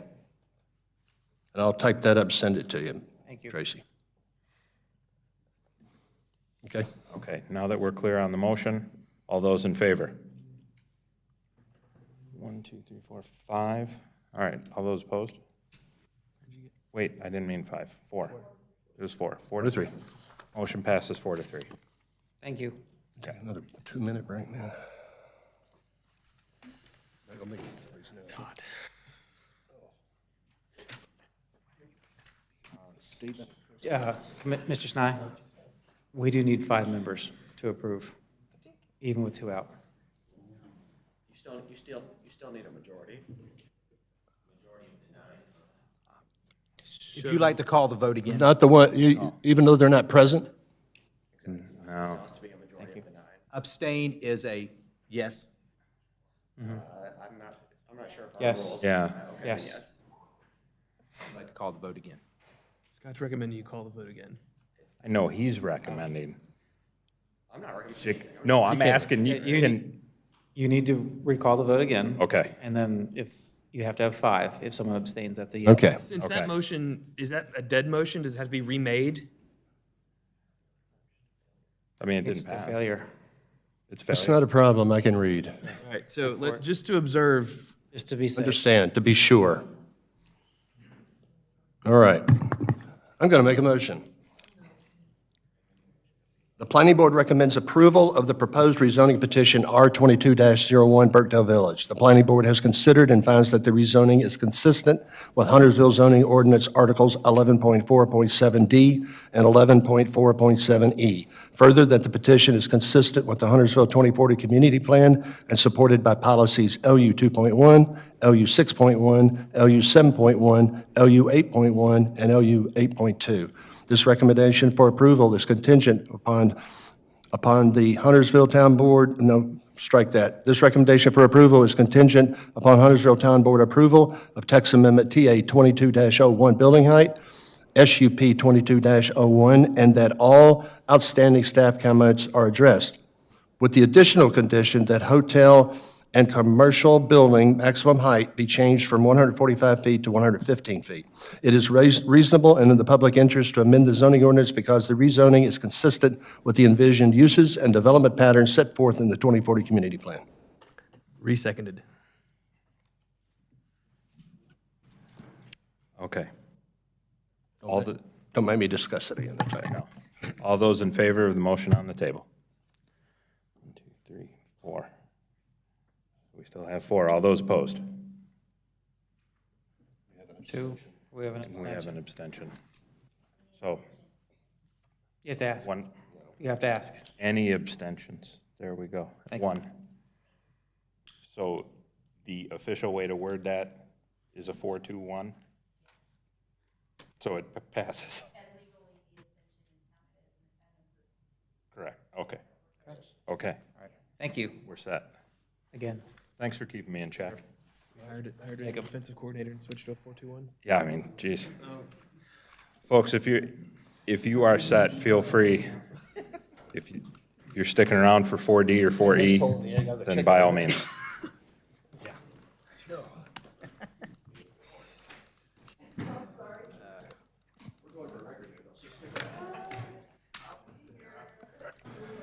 Apparently, we're gonna take a very quick break. 8 years. Yeah.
Tracy, can we go back to live?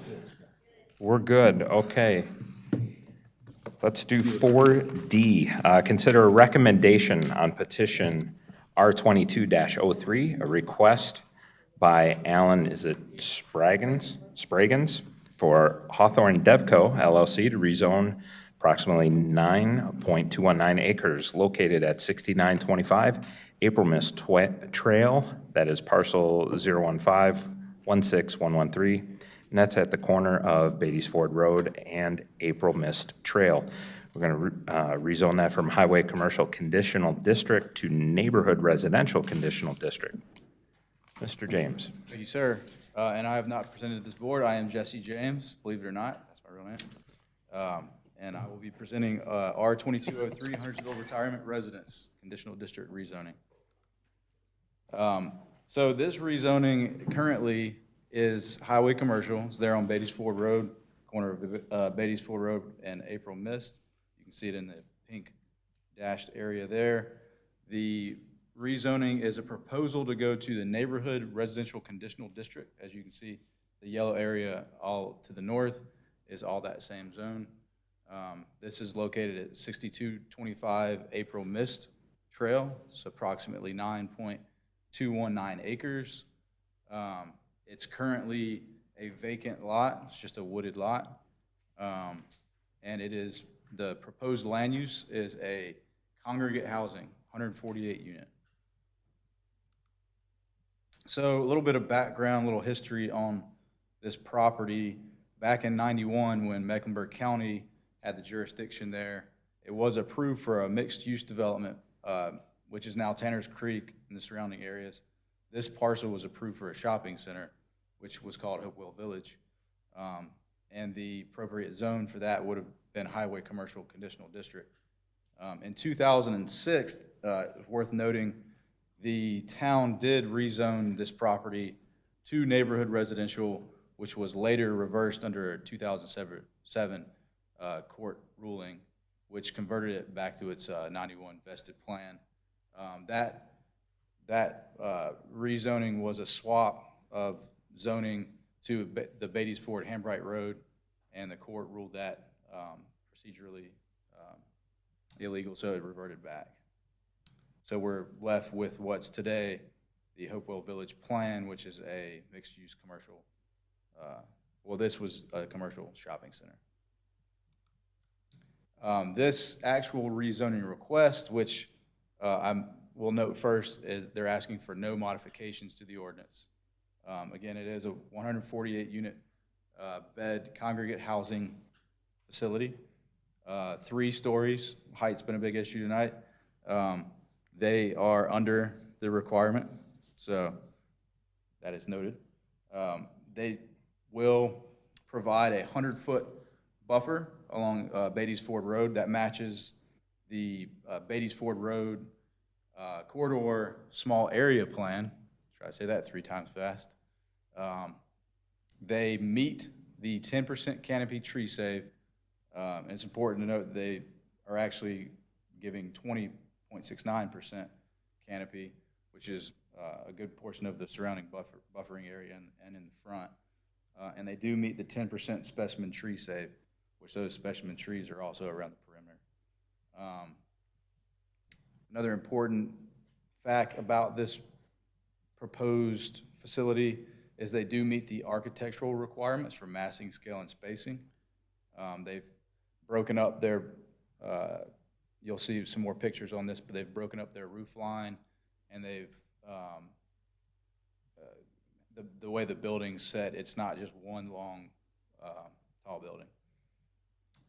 They are offering what is also proposed in the Beatties Ford Road small area plan, 10-foot side path along Beatties Ford Road, and also double street trees along April Mist. That kind of gives that rural area more of masking with the landscaping, with a sidewalk that will connect to Tanner's Creek.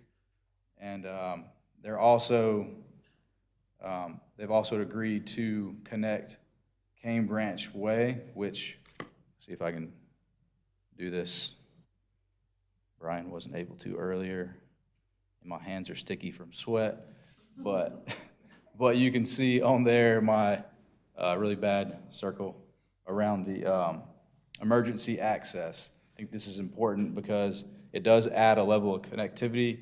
However, it will be gated, so it'll add security for this private congregate housing care, but add that element of connectivity for emergency use.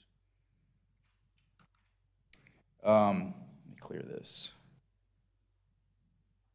So this is a good angle of looking into April Mist Drive, this cross-section with single-family homes there to your right, and the proposed congregate care facility to the left. It shows that they do meet the massing section of our ordinance, which notes that if you are larger than adjacent properties, that you're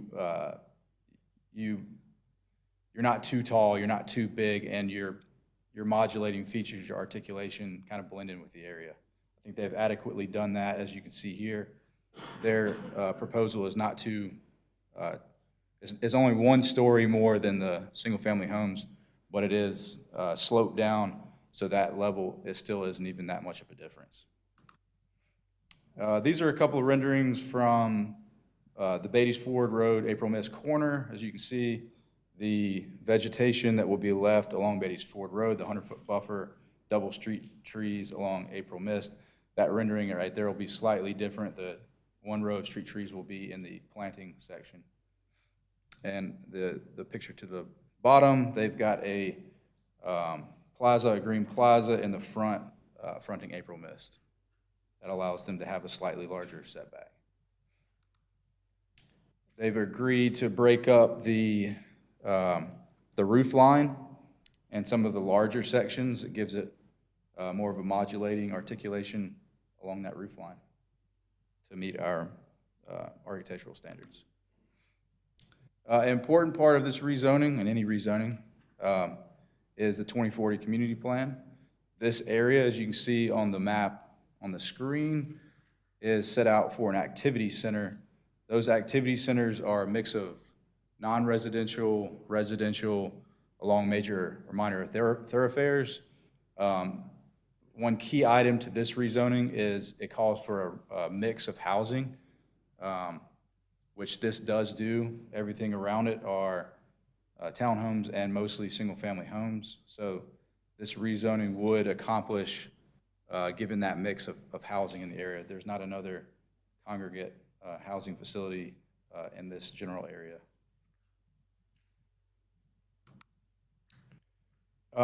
So as far as staff's recommendation, we, in considering 2203 Huntersville Retirement Residence, staff does recommend approval as submitted, which is consistent with Huntersville 2040 Plan Policies LU 21-10-5, EOS 6, PS 5-1, as well as design recommendations for the Beatties Ford Road Corridor Small Area Plan. One thing to note is this project does take away that commercial element of the activity center. It does add to the diversity of housing in the surrounding neighborhood, and it blends in with the surrounding neighborhood. It is reasonable and in the public interest to approve the rezoning plan because it's consistent with the envisioned future land use plan of the area by adding a diversity of housing to the neighborhood while matching the current landscape of the area. I am available for questions. As you know, the applicants are here as well, so they would like to make a short presentation too. Thank you, sir. Any questions of staff first? I only have 2, and they're short. Okay.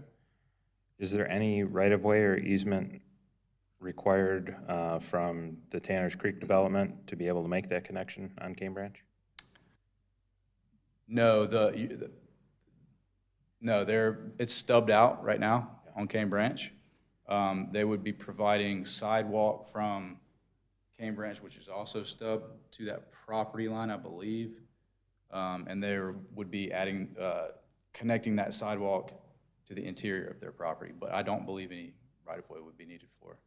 Okay. And by ordinance, was a connection required? The connection is not required, it's always recommended. And so it's important to know, I'm glad you asked that, the previous plan for Hopewell Village was a subdivision, which added, as we all know, buildings have to front a public street. So that subdivision, it's actually not shown on this one, this is an older plan, but there is a road that goes from April Mist through Hopewell Village and connects to Cane Branch Way. That's why it is a stub. So what we've done is, at bare minimum, ask for that emergency access. Okay, thank you. If no other questions of staff, would the applicant like to come up? All right. Name and address for the record, please.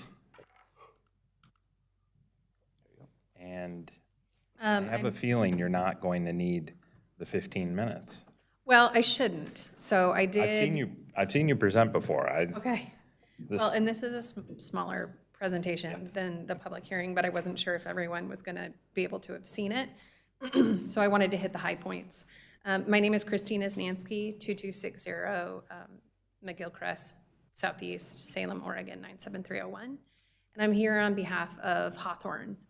One thing I'd like to point out about Hawthorne is we are a development company, a construction company, and also a senior housing operator.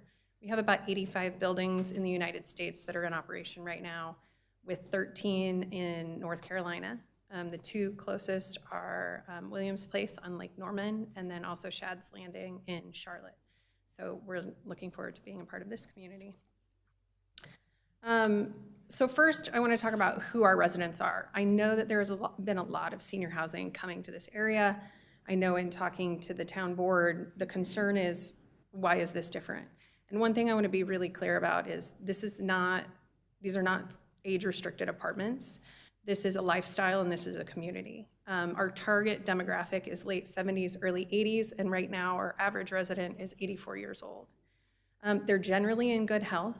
They pick this lifestyle because a lot of times they're widows or widowers, they're living on their own, and they get to a point where they need a level of service that isn't necessarily assisted living. It's not medical care, it's not memory care, but it's someone else to clean the bathroom, someone else to cook the meals, someone else to drive them around. I broke it. Sorry. So that gets me into the Hawthorne lifestyle. So what we offer is a suite of services.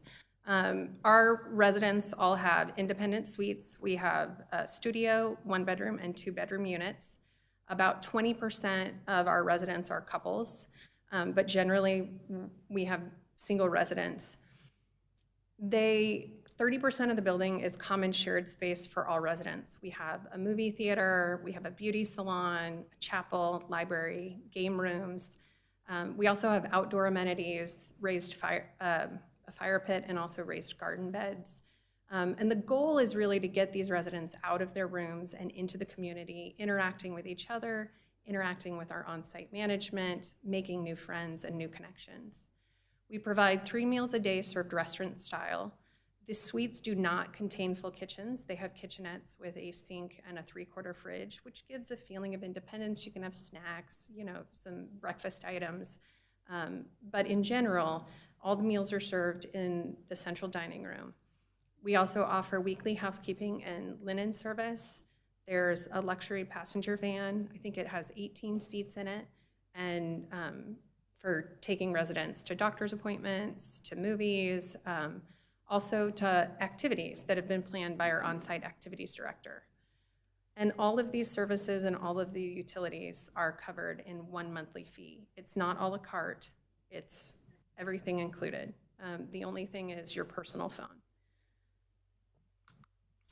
So as Jesse already mentioned, the site is currently zoned highway commercial. One thing that was interesting in the last presentation is when you look at the zoning map, you can see clearly that this is an isolated highway commercial zoning, nowhere near the highway. And so what we're proposing is neighborhood residential, which is more consistent with how this area has developed and how the neighborhood has expanded around it from when it was originally zoned back in the 90s. So this is the layout that Jesse was talking about that shows the access drive. So this, my understanding is this is the currently approved and still active sketch plan for the property. So it's a grocery store. You can see there's no tree retention. Everything's been taken out and redeveloped. There's minimal buffers around the outside of the property, and you can see that the road connects through the center of the property.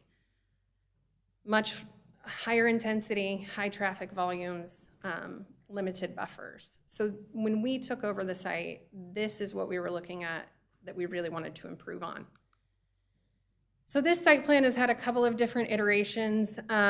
We met with both the Tanners Creek HOA and the Tanners Creek Townhome HOA prior to submittal. We also did a public meeting notice to 300 feet, as well as with the HOAs, and had an informational meeting before we submitted. And if you look at the site plan, you can see on 3 sides, we've preserved as much existing vegetation as possible. April Mist Trail has some existing trees that originally we had relocated the sidewalk into the site in order to keep those trees, but it turns out that they're a nuisance species, and so staff wants us to replace them. So what we've done instead is, per the ordinance, we have to do a sidewalk and a row of street trees, but we wanted to replicate the existing conditions. We wanted to provide additional landscaping for a buffer for those houses that are more greatly impacted by our development than the ones who have the natural buffer that's being retained. So we're doing the double row of street trees.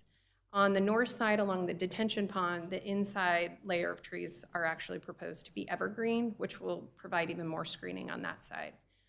We didn't want to do evergreen screening along the front of the building because the ordinance called for a maximum of a 25-foot building setback along that side.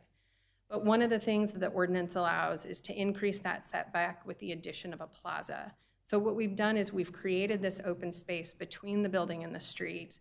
We've engaged it by having the little pedestrian meeting area, and there's an entry on that side of the building as well. And that really helps engage and provide buffering and additional screening to those neighbors.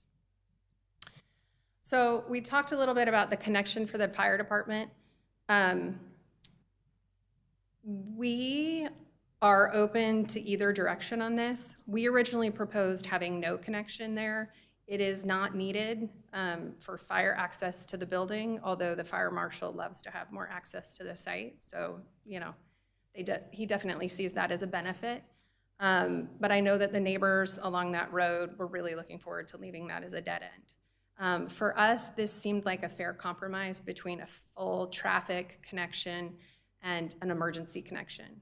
One of the questions that had come up in the public hearing was a request for a sidewalk connection from Keene Branch Way up through Beatty's Ford. I've spoken with Commissioner Kidwell about that request since then, because one of the things that concerned me is even if we only do a 6-foot sidewalk, it's at least 8 to 10 feet of grading, which means a loss of a lot of that native preserved buffer that we've sort of promised to the neighbors all this time. And so instead, what we're proposing is to provide a sidewalk connection from Keene Branch Way into our project along that fire access, so we get that pedestrian connectivity without the loss of the buffer. The other question that had come up is the mayor asked about storm pond access. One of her concerns was access to the pond impacting the new landscaping and the new sidewalks that we were putting in. And you can't see it very well, but there is a dashed line along our entry. So the stormwater access easement will actually come into our site and access that pond at the front corner so that there's no negative impact to the trees or the landscaping that we're doing along April Mist. So staff already showed you this site section. One thing I'd like to point out is the houses across the street on April Mist are 2.5 stories. They all have finished attics. And I know that 3 stories was it was a conversation that we had from the very beginning. If you look at the grade as well, you can see that those houses sit at a much higher elevation than where our finished floor elevation is planned. And so between those two, it's really a compatible height with the additional setback, with the change in grade and scale. And then this is the view from the street. So these are updated. The sidewalk revision with the double row of trees was not in our original submission.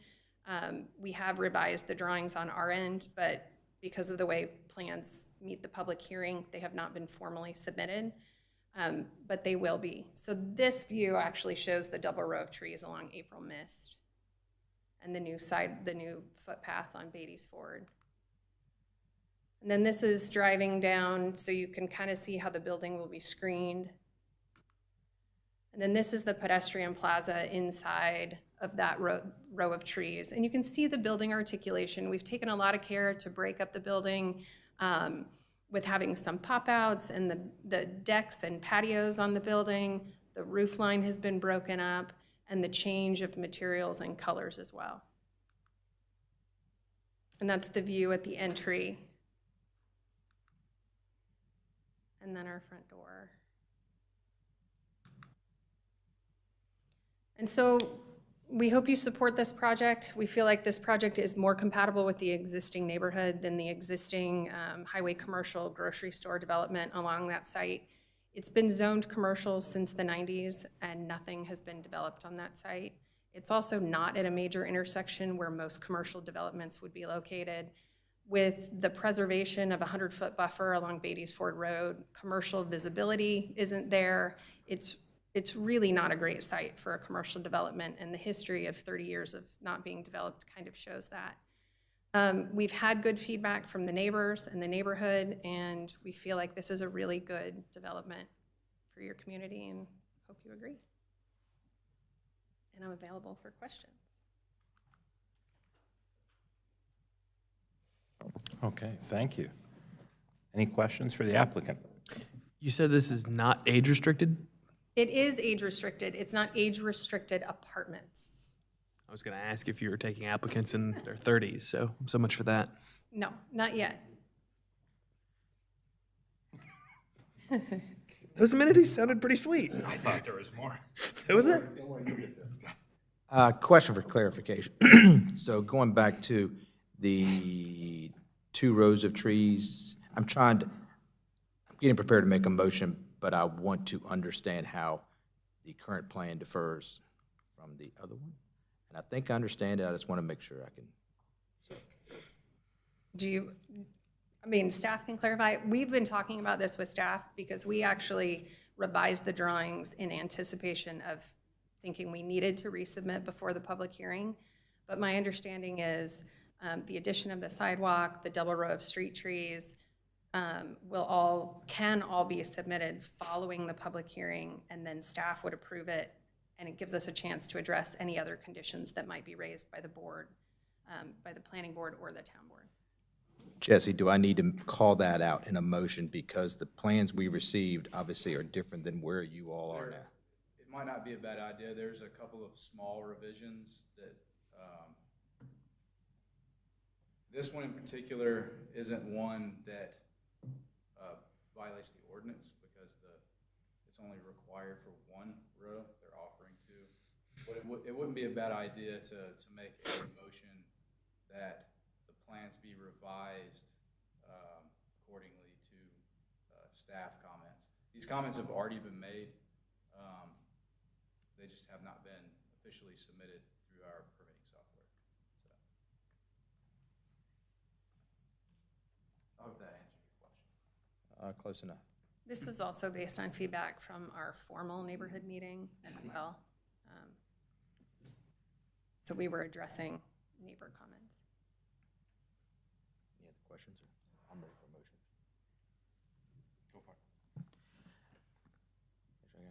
it. In considering the proposed rezoning petition R2203, Huntersville Retirement Residence, the planning board recommends approval, subject to the plans being modified to show the double row of trees along Beatty's Ford Road, in addition to any additional staff comments.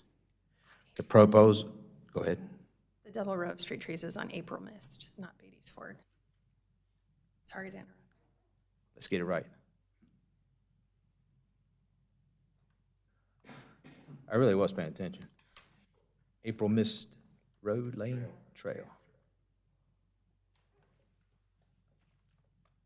I'll get it right so I can send it to Tracy. In considering the proposed rezoning petition R2203 Huntersville Retirement Residence, the planning board recommends approval, subject to plans being modified to show the double row of trees along April Mist Trail in addition to any additional staff comments.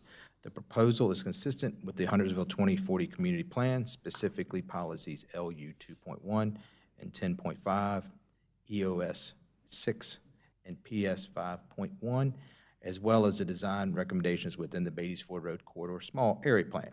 Although this project does not provide the mix of land uses detailed in policy LU 6 by removing commercial uses in this activity center, it does diversify the housing option, and further, it is consistent with the surrounding neighborhood's character by preserving the rural landscape of the Beatty's Ford Road corridor. Second. Trina with second. Okay. Any discussion on the motion or the project? I wish I could have written a better motion than what Jesse wrote, but it was pretty solid. Yeah. Trina, you seconded. Did you want to chime in with anything? I like it. I want to live there. The whole beauty parlor and the ice cream maker. I mean, yes. Sign me up. I would just add, I think this is important, particularly because this type of housing option was specifically called out during the creation of the 2040 Community Plan. So the fact that this is being addressed is appreciated. It's not something that I would even ask for an amendment to a motion or make a substitute motion on.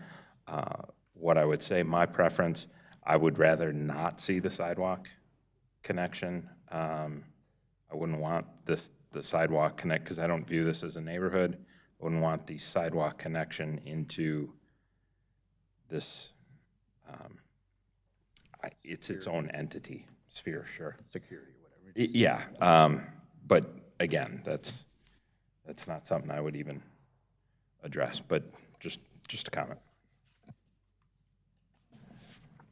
Any other comments? No? Other than just thanking the applicant for, obviously worked hard to design this within our ordinance. And thank you. I'll vote twice if you let me in early.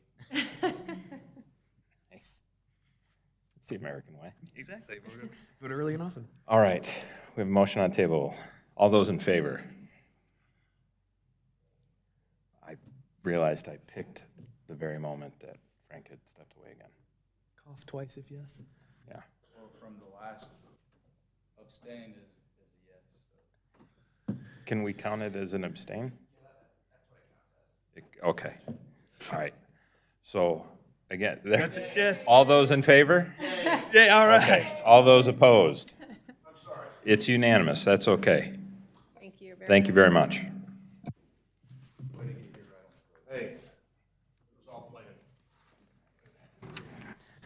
All right, agenda item 4E. Consider recommendation on petition TA 22-07. This is a request by the Huntersville Planning Department for a text amendment to the zoning ordinance to comply with Senate Bill 105 regarding the restriction of harmony requirements when multifamily structures are an allowable use and the development contains affordable housing units for families or individuals with incomes below 80% of the area median income. Good evening. It is great to see you all. I will be presenting TA 2207, Senate Bill 105, and would like to enter my staff report into the record. The purpose of the text amendment is to amend the town zoning ordinance to comply with Senate Bill 105 to limit harmony requirements for development on parcels where multifamily structures are an allowable use and the development contains 2 or more affordable housing units for families or individuals with incomes below 80% of the area median income. Please note the terms above boxed in red. The town attorneys consulted with the UNC School of Government on the interpretation of harmony, units, and the development. When the statutes do not specifically define a term and there is no case law defining the term, the courts will apply the plain language meaning of the term. The state does not define the terms mentioned, and the addition of the above language to Chapter 160D 703 is relatively new, and there is currently no associated case law. Units was interpreted to mean more than one, harmony was interpreted to mean an agreement or accord, and development was interpreted to mean the entire development. The town zoning ordinance has compatibility, or what is commonly referred to as harmony standards, for new developments regarding massing and architectural features. Ordinance articles must be amended if the article imposes harmony requirements and allows multifamily as a permitted use or references building types used for multifamily. Here is a chart of the area median income for Mecklenburg County. The area median income is set by U.S. Housing and Urban Development and is for the Charlotte, Concord, Gastonia, North Carolina, South Carolina, HUD metro area.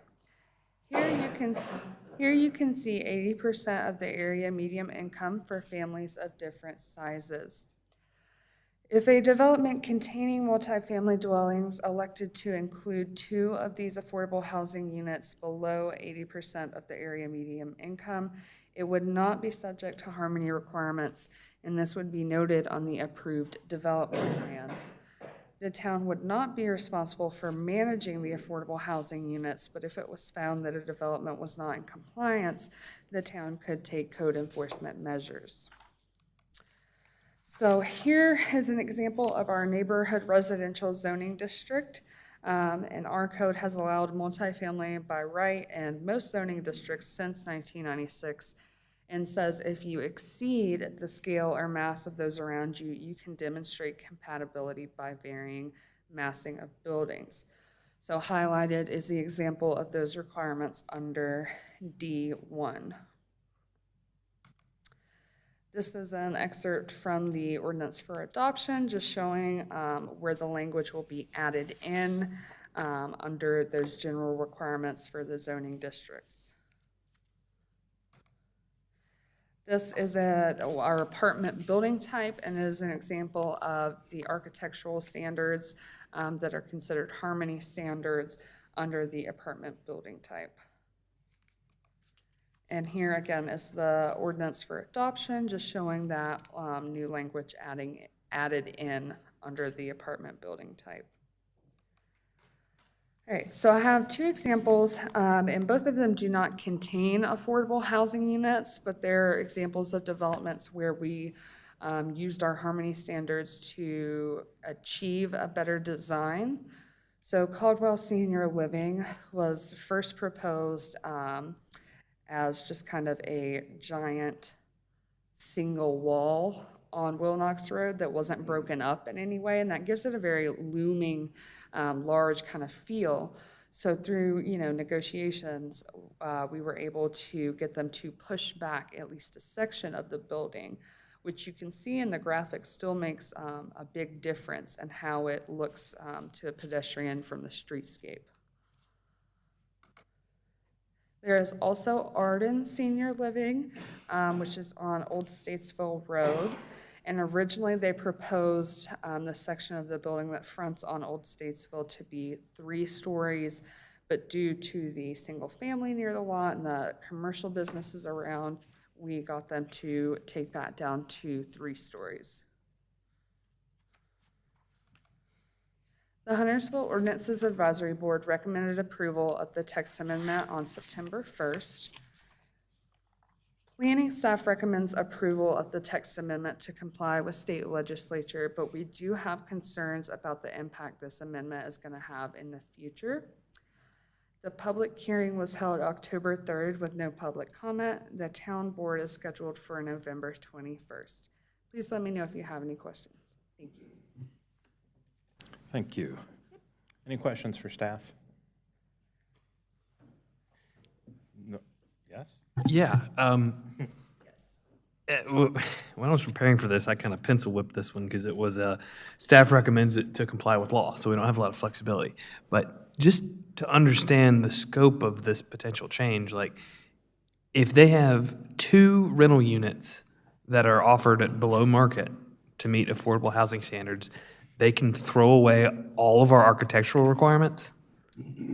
That is how I have understood it based on our interpretation of units. And it's not all the architectural standards, I should say, it is just the ones that specifically deal with harmony. So you can see under the building type, these are architectural ones, and then the ones under the zoning district deal more with massing. So massing and building elevations, we will no longer have any say over. If they meet, they check a tiny little box. Yep. Thanks, Raleigh. Thanks a lot. Well done, guys.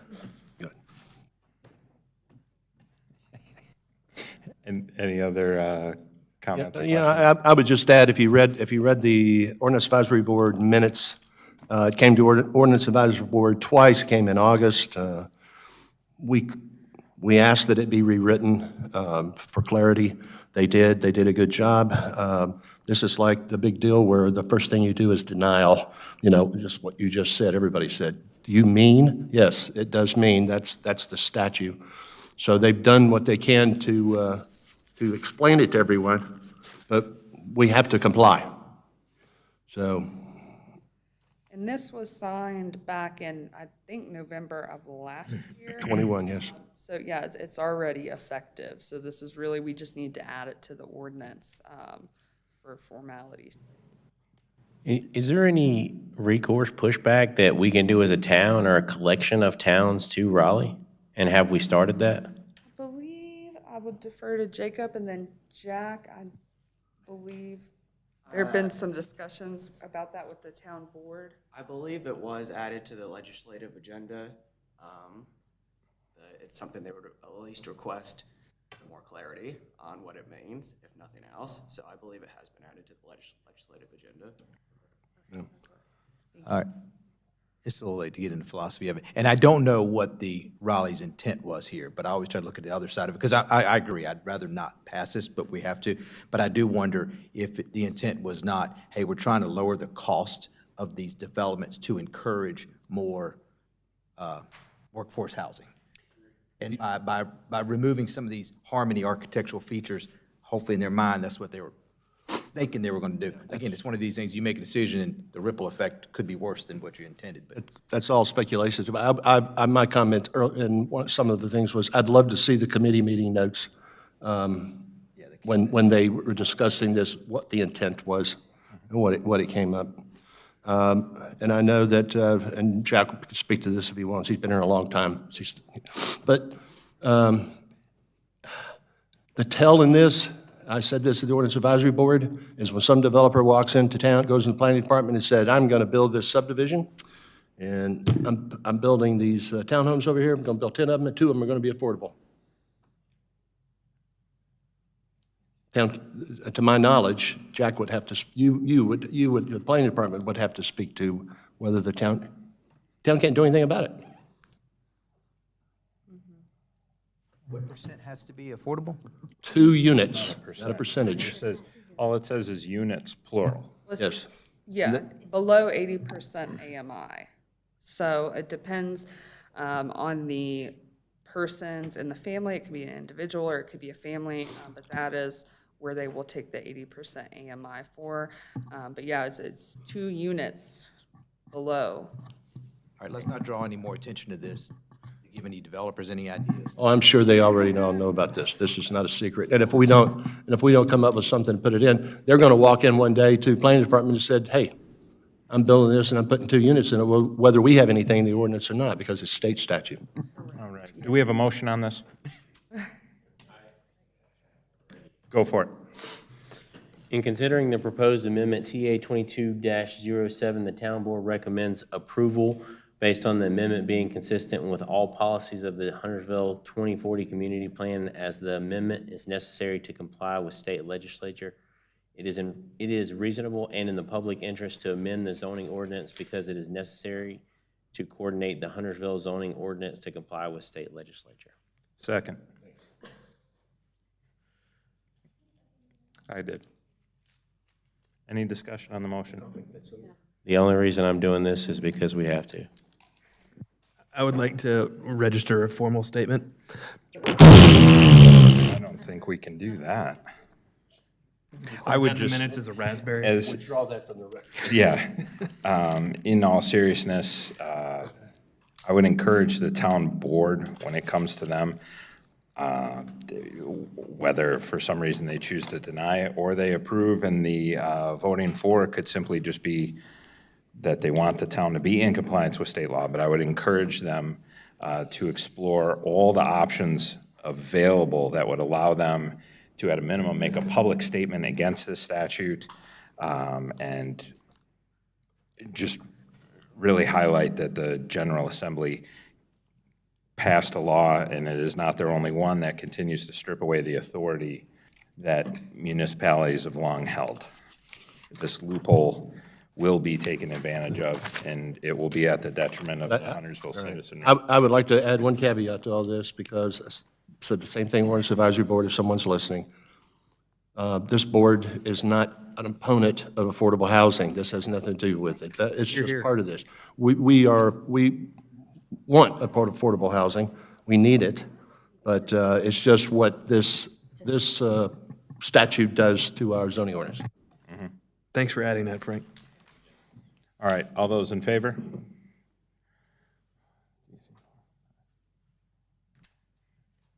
All those opposed? Protest vote. Did you? Yep. Okay. All right, I guess, I was looking the other way. Motion passes 6-1. Thank you. Have a good night. Thank you. Number 5 on the agenda, other business, we have none. Number 6, motion to adjourn. So moved. All right, all those in favor of going home? Stop it. That is unanimous. Have a good night.